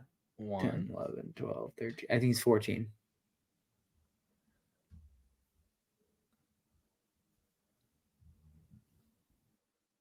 He's 14. I'm going to move him ahead of Dave Montgomery so that'll make you should. You should. Yeah, dude. The running back landscape is just so bad. Also, Ramondre Stevenson after Jalen Warren is big rip. Shocking. Big rip to Ramondre's value before the season started. Ramondre is a perfect example of why it's scary to draft, to have running backs like Rashad White valued that high. 100%. Perfect example of that. So is Miles Sanders. I learned my lesson. And it is shocking, like looking through this list of like players that are just like, how are they valued this highly? Like, Jerry Jeudy, I'm very responsible for that. Has just not lived up to any level of expectations. Dude, he didn't do anything this week with Courtland Sutton out for like the majority of the game. It's over, man. He's done. Really he's toast. Over. It's never been more over than right now. Pacheco over Jalen Warren ahead of Pacheco. That feels like somebody just forgot Pacheco was there. He's in there. I mean, these are all like all these people. Like, yeah, I agree. Dameon Pierce. Yep. That's a fun one. That's a very fun one to see. Just Ellen had a question. In a 32-team, 7 offense, 7 IDP starters, how do you draft the second and third round in rookie drafts? All right. So I'm looking for somebody on my board. Oh, he did go. I didn't see Tajay Spears go. Continue. What is it? 32-team. Holy crap. A 32-team start 14 with 7 and 7 IDP. How do you draft for the second and third round? Find somebody with a pulse. Like, you're 32 picks in. Like, that is just, I can't even begin to comprehend that for what that draft looks like. I'm in I think it's 18 teams, maybe Dynasty League with IDP. It's Jesus. It was like a college league that we started with like a bunch of people. And the second round is horrible. And that's like half the size of this league. And this defensive draft is weak as well. So like that doesn't help. It's weak up top, I should say. The second round, honestly, is for players like you just need to find people that have a bunch of upside that you can spin a narrative for, that they're going to either play snaps on the defensive side of the ball or they can quickly ascend the depth chart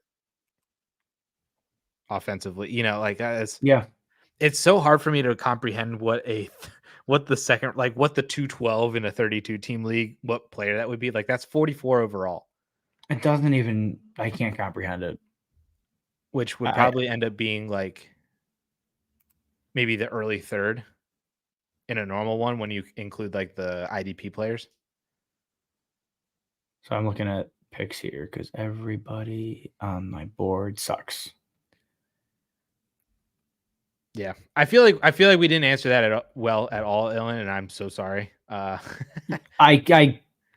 know I can't be helpful in that scenario. No, I know I literally cannot comprehend what that would be. Like if you return to us in like rookie season and you're like, hey, I'm thinking at this pick, I'm looking at these kind of players, then we could help you out and try to give you some assistance there. But I feel like right now it's just like you are looking for upside players, just like what you are in the third and fourth rounds of regular rookie drafts. You know, you're looking for players that can quickly ascend depth charts, have opportunity, players that might have fallen because that we thought pre-draft were good but fell in the drafts and then they're falling in rookie drafts, that kind of stuff.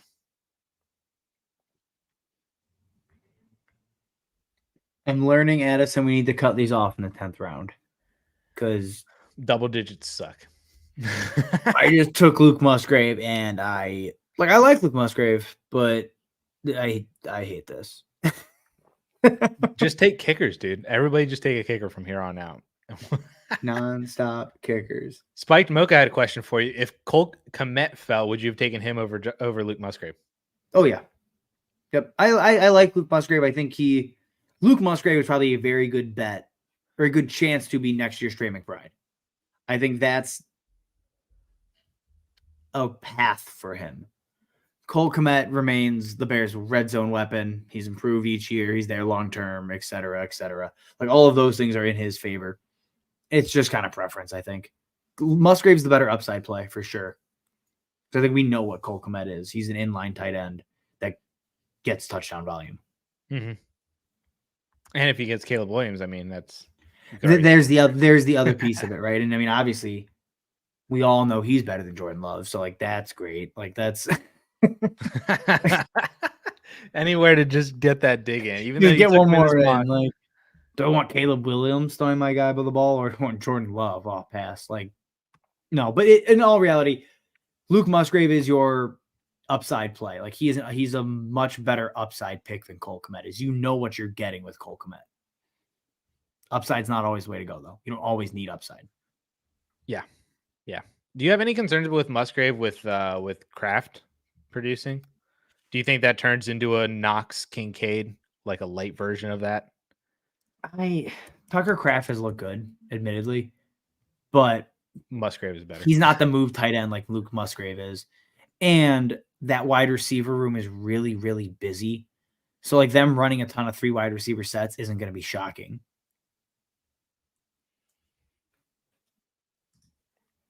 Yeah, that's a good point too. That's something where it's like, it's really weird that, well, it is and it isn't weird, but it's like, it's weird that it took Dawson Knox getting hurt for Buffalo to move to more 11 personnel instead of 12 personnel. I know.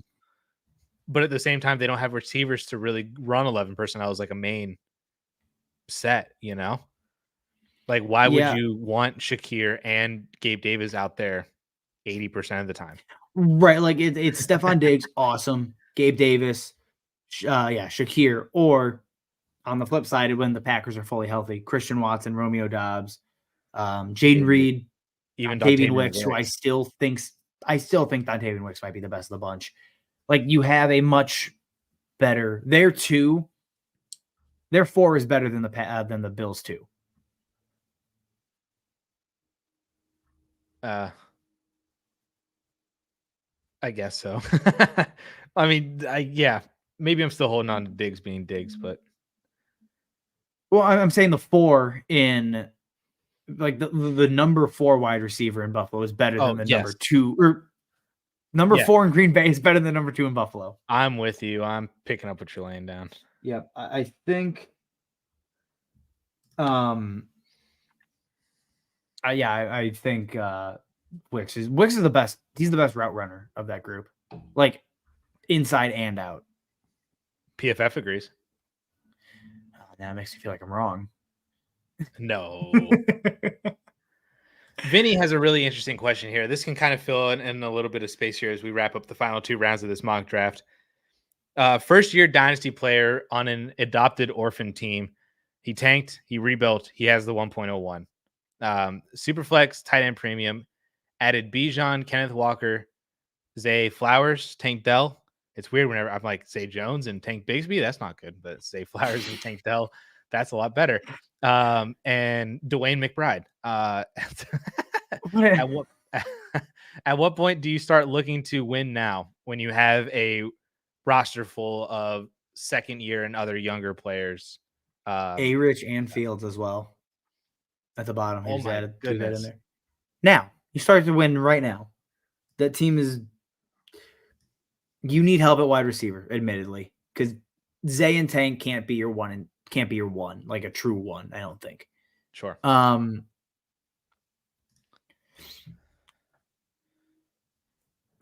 You could probably. I mean, you could take. I think you take Marvin Harrison with that group.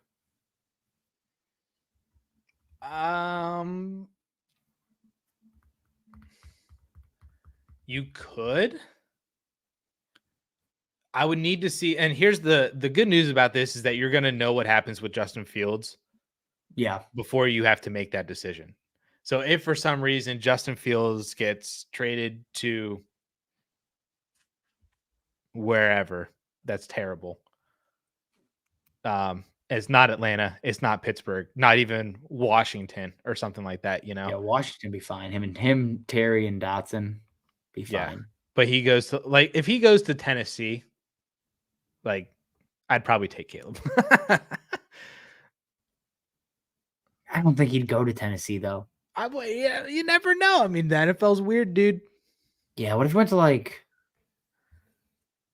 no, they have a quarterback. I'm literally just looking at players on the board to see who has a quarterback. He's not going to Denver. He's not going to. What if for some reason he went to New England? Oh, Jesus. Or Vegas. Oh, dear God. That'd be so bad. See, this is where I would be more willing to take Caleb Williams in certain situations, depending on where he gets traded. You would need Caleb Williams. I wouldn't be opposed to moving the 101. If you move the 101 down to the 1.02 and you get something extra, and then you get the decision made for you. If the 101 takes either Caleb or MHJ, you take the other one. But you've added additional draft picks to then hopefully get you a player that could gain in value or produce for you. Not opposed to that. But there's certainly multiple different ways that you can get players to help you compete now without breaking the bank. Like we propped up Keenan Allen all summer long. We propped up James Conner, who, yes, was not like the top 10 running back that I thought he could be, but he has been more than serviceable for the majority of the time that he's been healthy. There's a bunch of other, we talked about Amari Cooper. We talked about Mike Evans just on today's stream of players that we anticipate could be those kind of guys that you buy cheap for competing teams for 2024. Hollywood, Deontay. Honestly, Ridley might get cheap. Christian Kirk's always cheap. Go get Tyjae Spears right now before Derrick Henry is allowed to walk, and then Tyjae Spears becomes the new Rashad White. And now you have a dynasty, you have a fantasy RB1. There are a bunch of different ways in the offseason to turn towards competing. I wouldn't do anything right now. I would not be looking at saying all right, I've made the decision. I'm ready to compete. Let's go and let's buy Stephon Diggs. Let's go buy Devontae Adams or DeAndre Hopkins or any of these other kind of old players, but they're productive. Cooper Kupp is probably another one too. Don't go break the bank for Tyreek Hill. You know what I'm saying? Still continue to make moves as if you are looking towards 2025. but also investing in players that could break out in 2024. Like I think going and seeing if you can buy low on a T Higgins or a Devonta Smith or a DK Metcalf or Chris Olave or a Drake London even. Those are good moves that help you in the future, but also could help you a lot in 2024.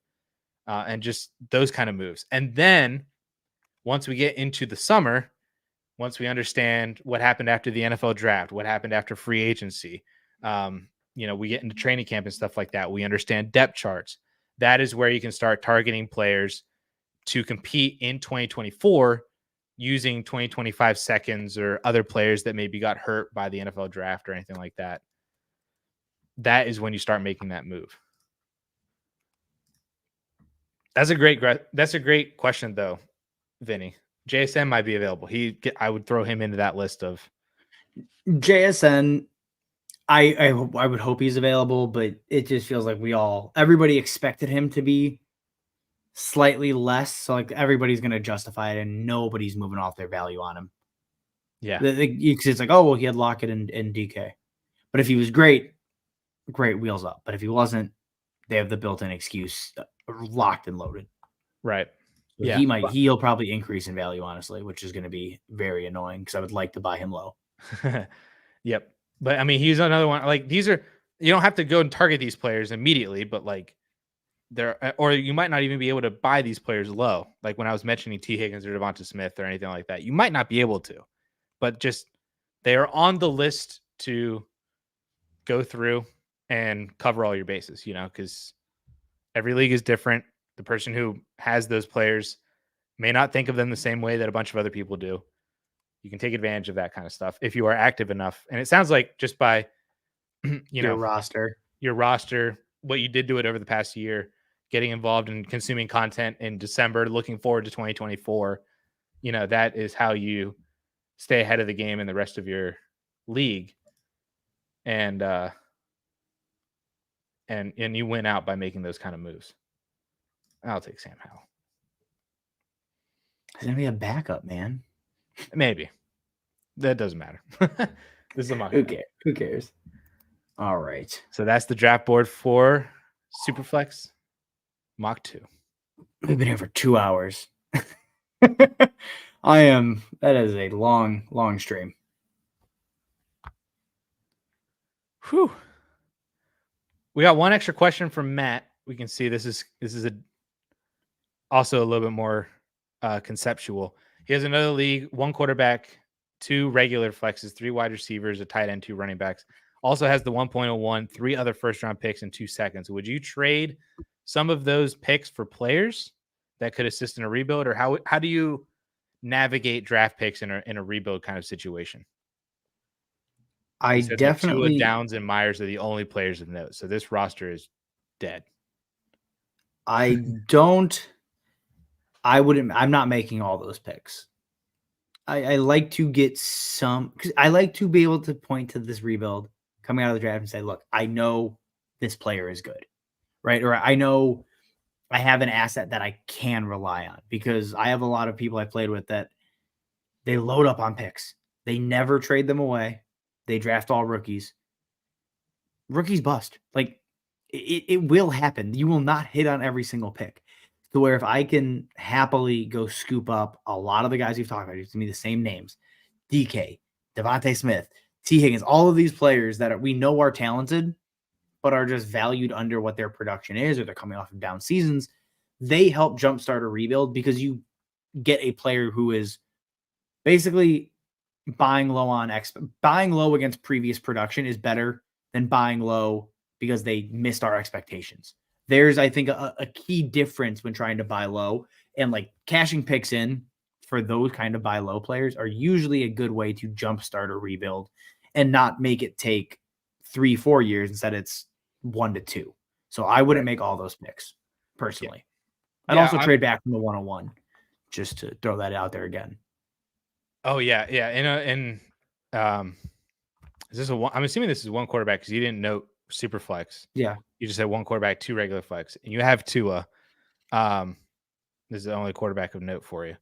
But I would be looking to move down from Marvin Harrison, see if you can get a haul, because that's another thing, that if you can move from Marvin Harrison and go down to even Malik Neighbors at the 1.02 and get an extra you late first or something like that, or in 2025 first, those are easy moves that you can absolutely make. And targeting those underperforming players that underperformed. You mentioned this perfectly in that last video, your rebuilding trade targets video. Yeah. We are looking for guys that have underperformed relative to their history, not underperformed because they're not good, i.e. the Jerry Judys of the world, the Quentin Johnstons. Those are not buy low. Those are not good buy lows. The good buy lows are the people that have underperformed relative to their recent history. Right. Like you want to play with a proven track record that's not meeting expectations, not a guy that we've like heaped expectations onto and continues to underperform. Drake London is getting real damn close to that territory. But I still maintain that Drake London, game just like what he did 2 weeks ago. He's just like, boom, I'm still here. I still maintain Drake London is really, really damn good. Desmond Ritter's terrible. Arthur Smith is an idiot. I maintain like Drake London is on the Michael Pittman track. That's the path he's on. Like we know he's good. We just haven't fully seen it. But like somebody like Quentin Johnston, or in the comments he just threw out Treylon Burks. Treylon Burks had expectations, but has not even come close to expectations. Like he hasn't even come close to what we think Treylon Burks could have done 2 years in. So at this point, it's not a buy low because look, he's so close to breaking out. It's why am I buying low? He's just been flat out bad. Like there's a huge difference in underperforming your own history versus underperforming the community's expectations. Right. Treylon Burks, funny enough, I mean, you mentioned this earlier in the video, did not hit 500 yards as a rookie last year, and now has actually produced. He's actually been worse. Assuming he plays this week and next week, he'll have played the same number of games and he has basically half the receiving yards that he had. His production is just cut in half. That number, 500 yards as a rookie, and you can even probably expand it up. 500 yards as a rookie, if you don't hit that as a wide receiver, for any reason, sell. Don't care if it's injury, quarterback sucked, all of these things. That player has basically become an auto sell for me because the list, I got to update the numbers. I don't think any of the guys under 500 yards hit 750 or more in year two. I don't have the list in front of me. I have one player that I'm checking right now. Oh, no, never mind. Jahan Dotson hit 523, but he is at 500 right now. Right. He lost value. Treylon Burks lost value. They've literally all lost value. And it just... Sky Moore. Oh, my God.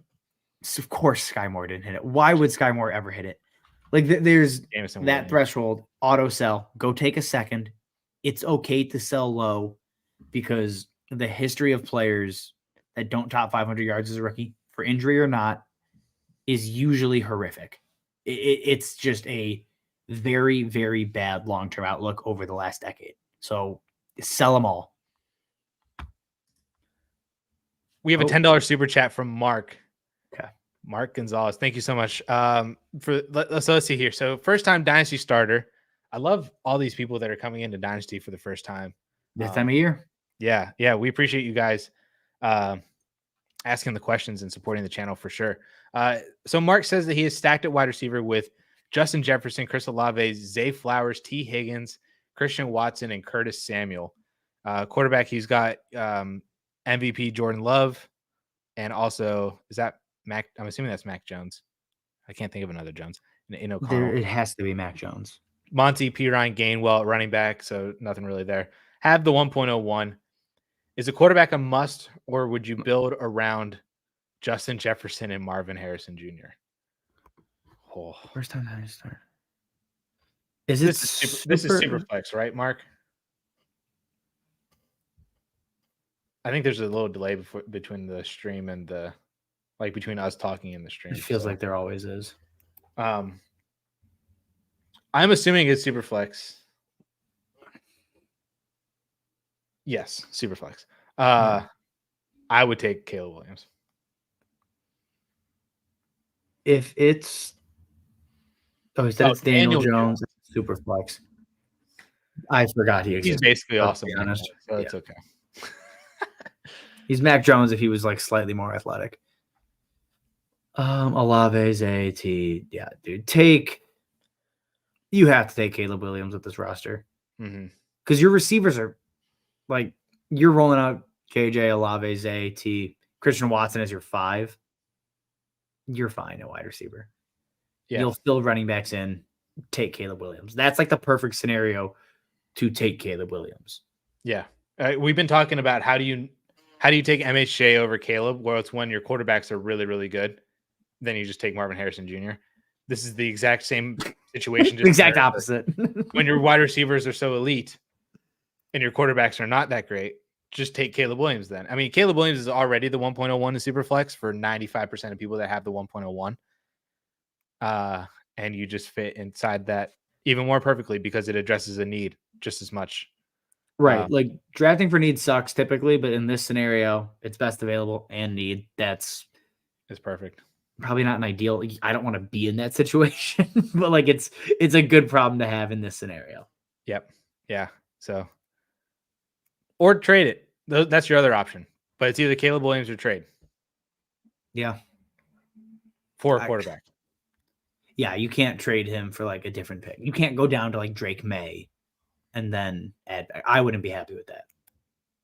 No, unless you get something massively overpaid, but yeah. So thank you for the super chat. And again, if we can help you with anything out throughout the offseason as well, too, and rookie season and everything, stick around, hit that subscribe button, and we'll be doing more and more live streams like this as we go along. Thank you for helping me get to my Dynasty Championship. Hopefully CMC on the other side doesn't crush you. I'm hoping for you. I'm hoping for you to take that victory this week. Survive CMC. I survived CMC last week. Hard. I survived it last week. I knocked him out. I have not run across him in the fantasy playoffs in a single league. I've been so happy. He scares the crap out of me. Yes, he's terrifying. No problem, Gonzo. And then not Luigi. Okay. So Waluigi, he's just not Luigi. How many more years do you guys think the Saquon Barkley has left? Thinking about buying him this offseason, hoping for a 2-year window? Question mark. I'm typically, given where he's going in for value, he's probably still valued as an RB1 by most people in Dynasty. And I took him in the 6th round in this second mock draft. Like, I'm not paying up for him. Here's the situation where I would pay. I would be looking to see if I can move off from some of these ambiguous running backs that feel like their value has been pushed up just because the running back position sucks, and seeing if I can go to Saquon Barkley. If I can move off of James Cook, Rashad White, DeAndre Swift, Javonte Williams, and move easily up to Saquon and just add like a second, then I would do that. That's how I'd be looking to trade for Saquon Barkley, is if you have one of those kind of situations. I don't know if I'd do Cook in a second. I would. I'm comfortable with it. It just depends. I mean, Cook's going to continue to get some level of volume, I would think, where Barkley is going to be stuck on a bottom tier offense. He's a free agent. He can go anywhere. Oh my God, he's a free agent. He's a free agent, which I know you don't typically like free agent running backs, but I mean, that actually makes it worse somehow. It somehow does. Yes, I can see that argument for sure. But the other argument is that if you're a team that, I mean, Saquon's the best free agent running back that's hit the market in years. You know, that's true. So, yeah, I mean, Le'Veon Bell was probably the last one. I mean, we're gonna knock Le'Veon Bell now. We're not. I know you're mad. The issue with Le'Veon was that it came after a year where he didn't play. Saquon's looked phenomenal for the last 2 years. And yes, I'm still salty that he left. And yeah, I know that. I know that's like deep rooted anger. Yeah, I know. I'm comfortable buying Saquon, but it can't be at the expense of either another elite option or a very good wide receiver option on my team. It would have to be trying to upgrade the running back, like how I mentioned, or if you can downgrade from another running back, like if you have Kenneth Walker and you move to Saquon and add a second, then I would do that. If you can go from ETN to Saquon, add a high second, I would do that. You know, Josh Jacobs to Saquon. Is it ETN to Saquon with a second? ETN and Saquon with, I said, a high second. Not just any second. ETN plus a second or opposite. ETN for Saquon and 2.02.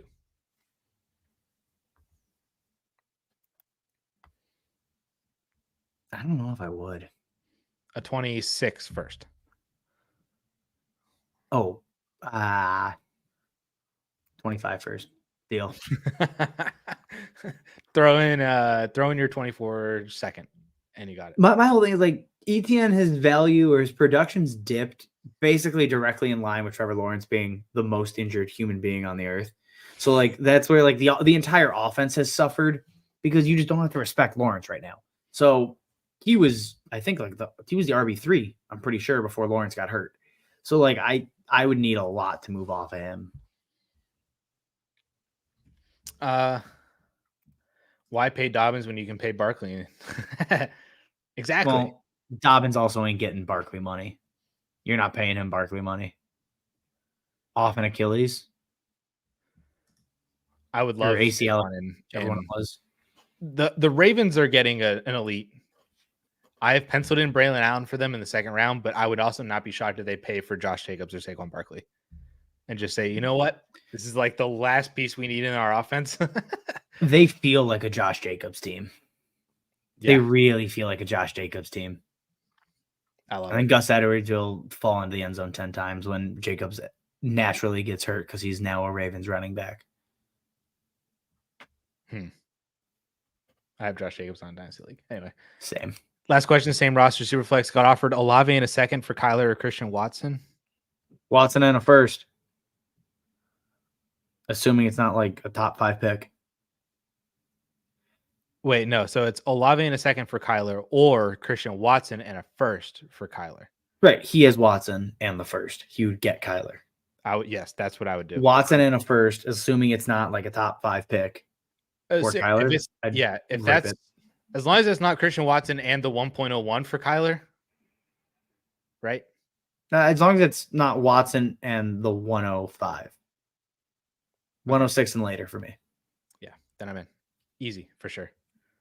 I would even do the 1.05. I don't care. If it's Jaden Daniels and Christian Watson and I'm getting Kyler, I don't care. And Eric Gray's a stash. Absolutely. You're in? Yeah. It's just in case. And then if you have Herbert and Justin Fields, would you take MHJ at 1 or Caleb Williams? Same thing. We got to figure out where Herbert goes or where Fields goes. Yeah, this is the same thing. He's the line. Fields is a line for me on whether or not you take Caleb or MHJ. Yep. Genji wants another mock, but I'm sorry, bro. We have gone over our time. Yeah, we're over. We gotta. One last question, and then that absolutely. One right there. Yes, immediately. The wide receiver 2 bump exists for wide receivers that are good. Like I think that's important to say. Like you don't just get the wide receiver the year 2 bump because you happen to be a wide receiver and you're now in year 2. Guys under 500 yards. Most likely Quentin Johnson. He got 2 games left to save it. Even then, dude. Typically 8% over the last, I don't remember what year it is. I think it's the last decade. 8% of wide receivers have finished with more than 750 yards after finishing with less than 500 in year 1. The second year bump is reserved for wide receivers that are good typically. The best one out of that group was, and it's insane to think, is probably Kenny Golladay because he gave you 2,000+ yard seasons after doing nothing in year 1. Like that is the level of player you're looking at. We always say you can't tell if a guy's good or bad after year 1. Very, very bad wide receivers typically don't become elite wide receivers, and good wide receivers don't necessarily become elite wide receivers, but they have a much better chance than if you're terrible in year 1. Like you're lucky to even become a wide receiver 3 at that point. Yeah.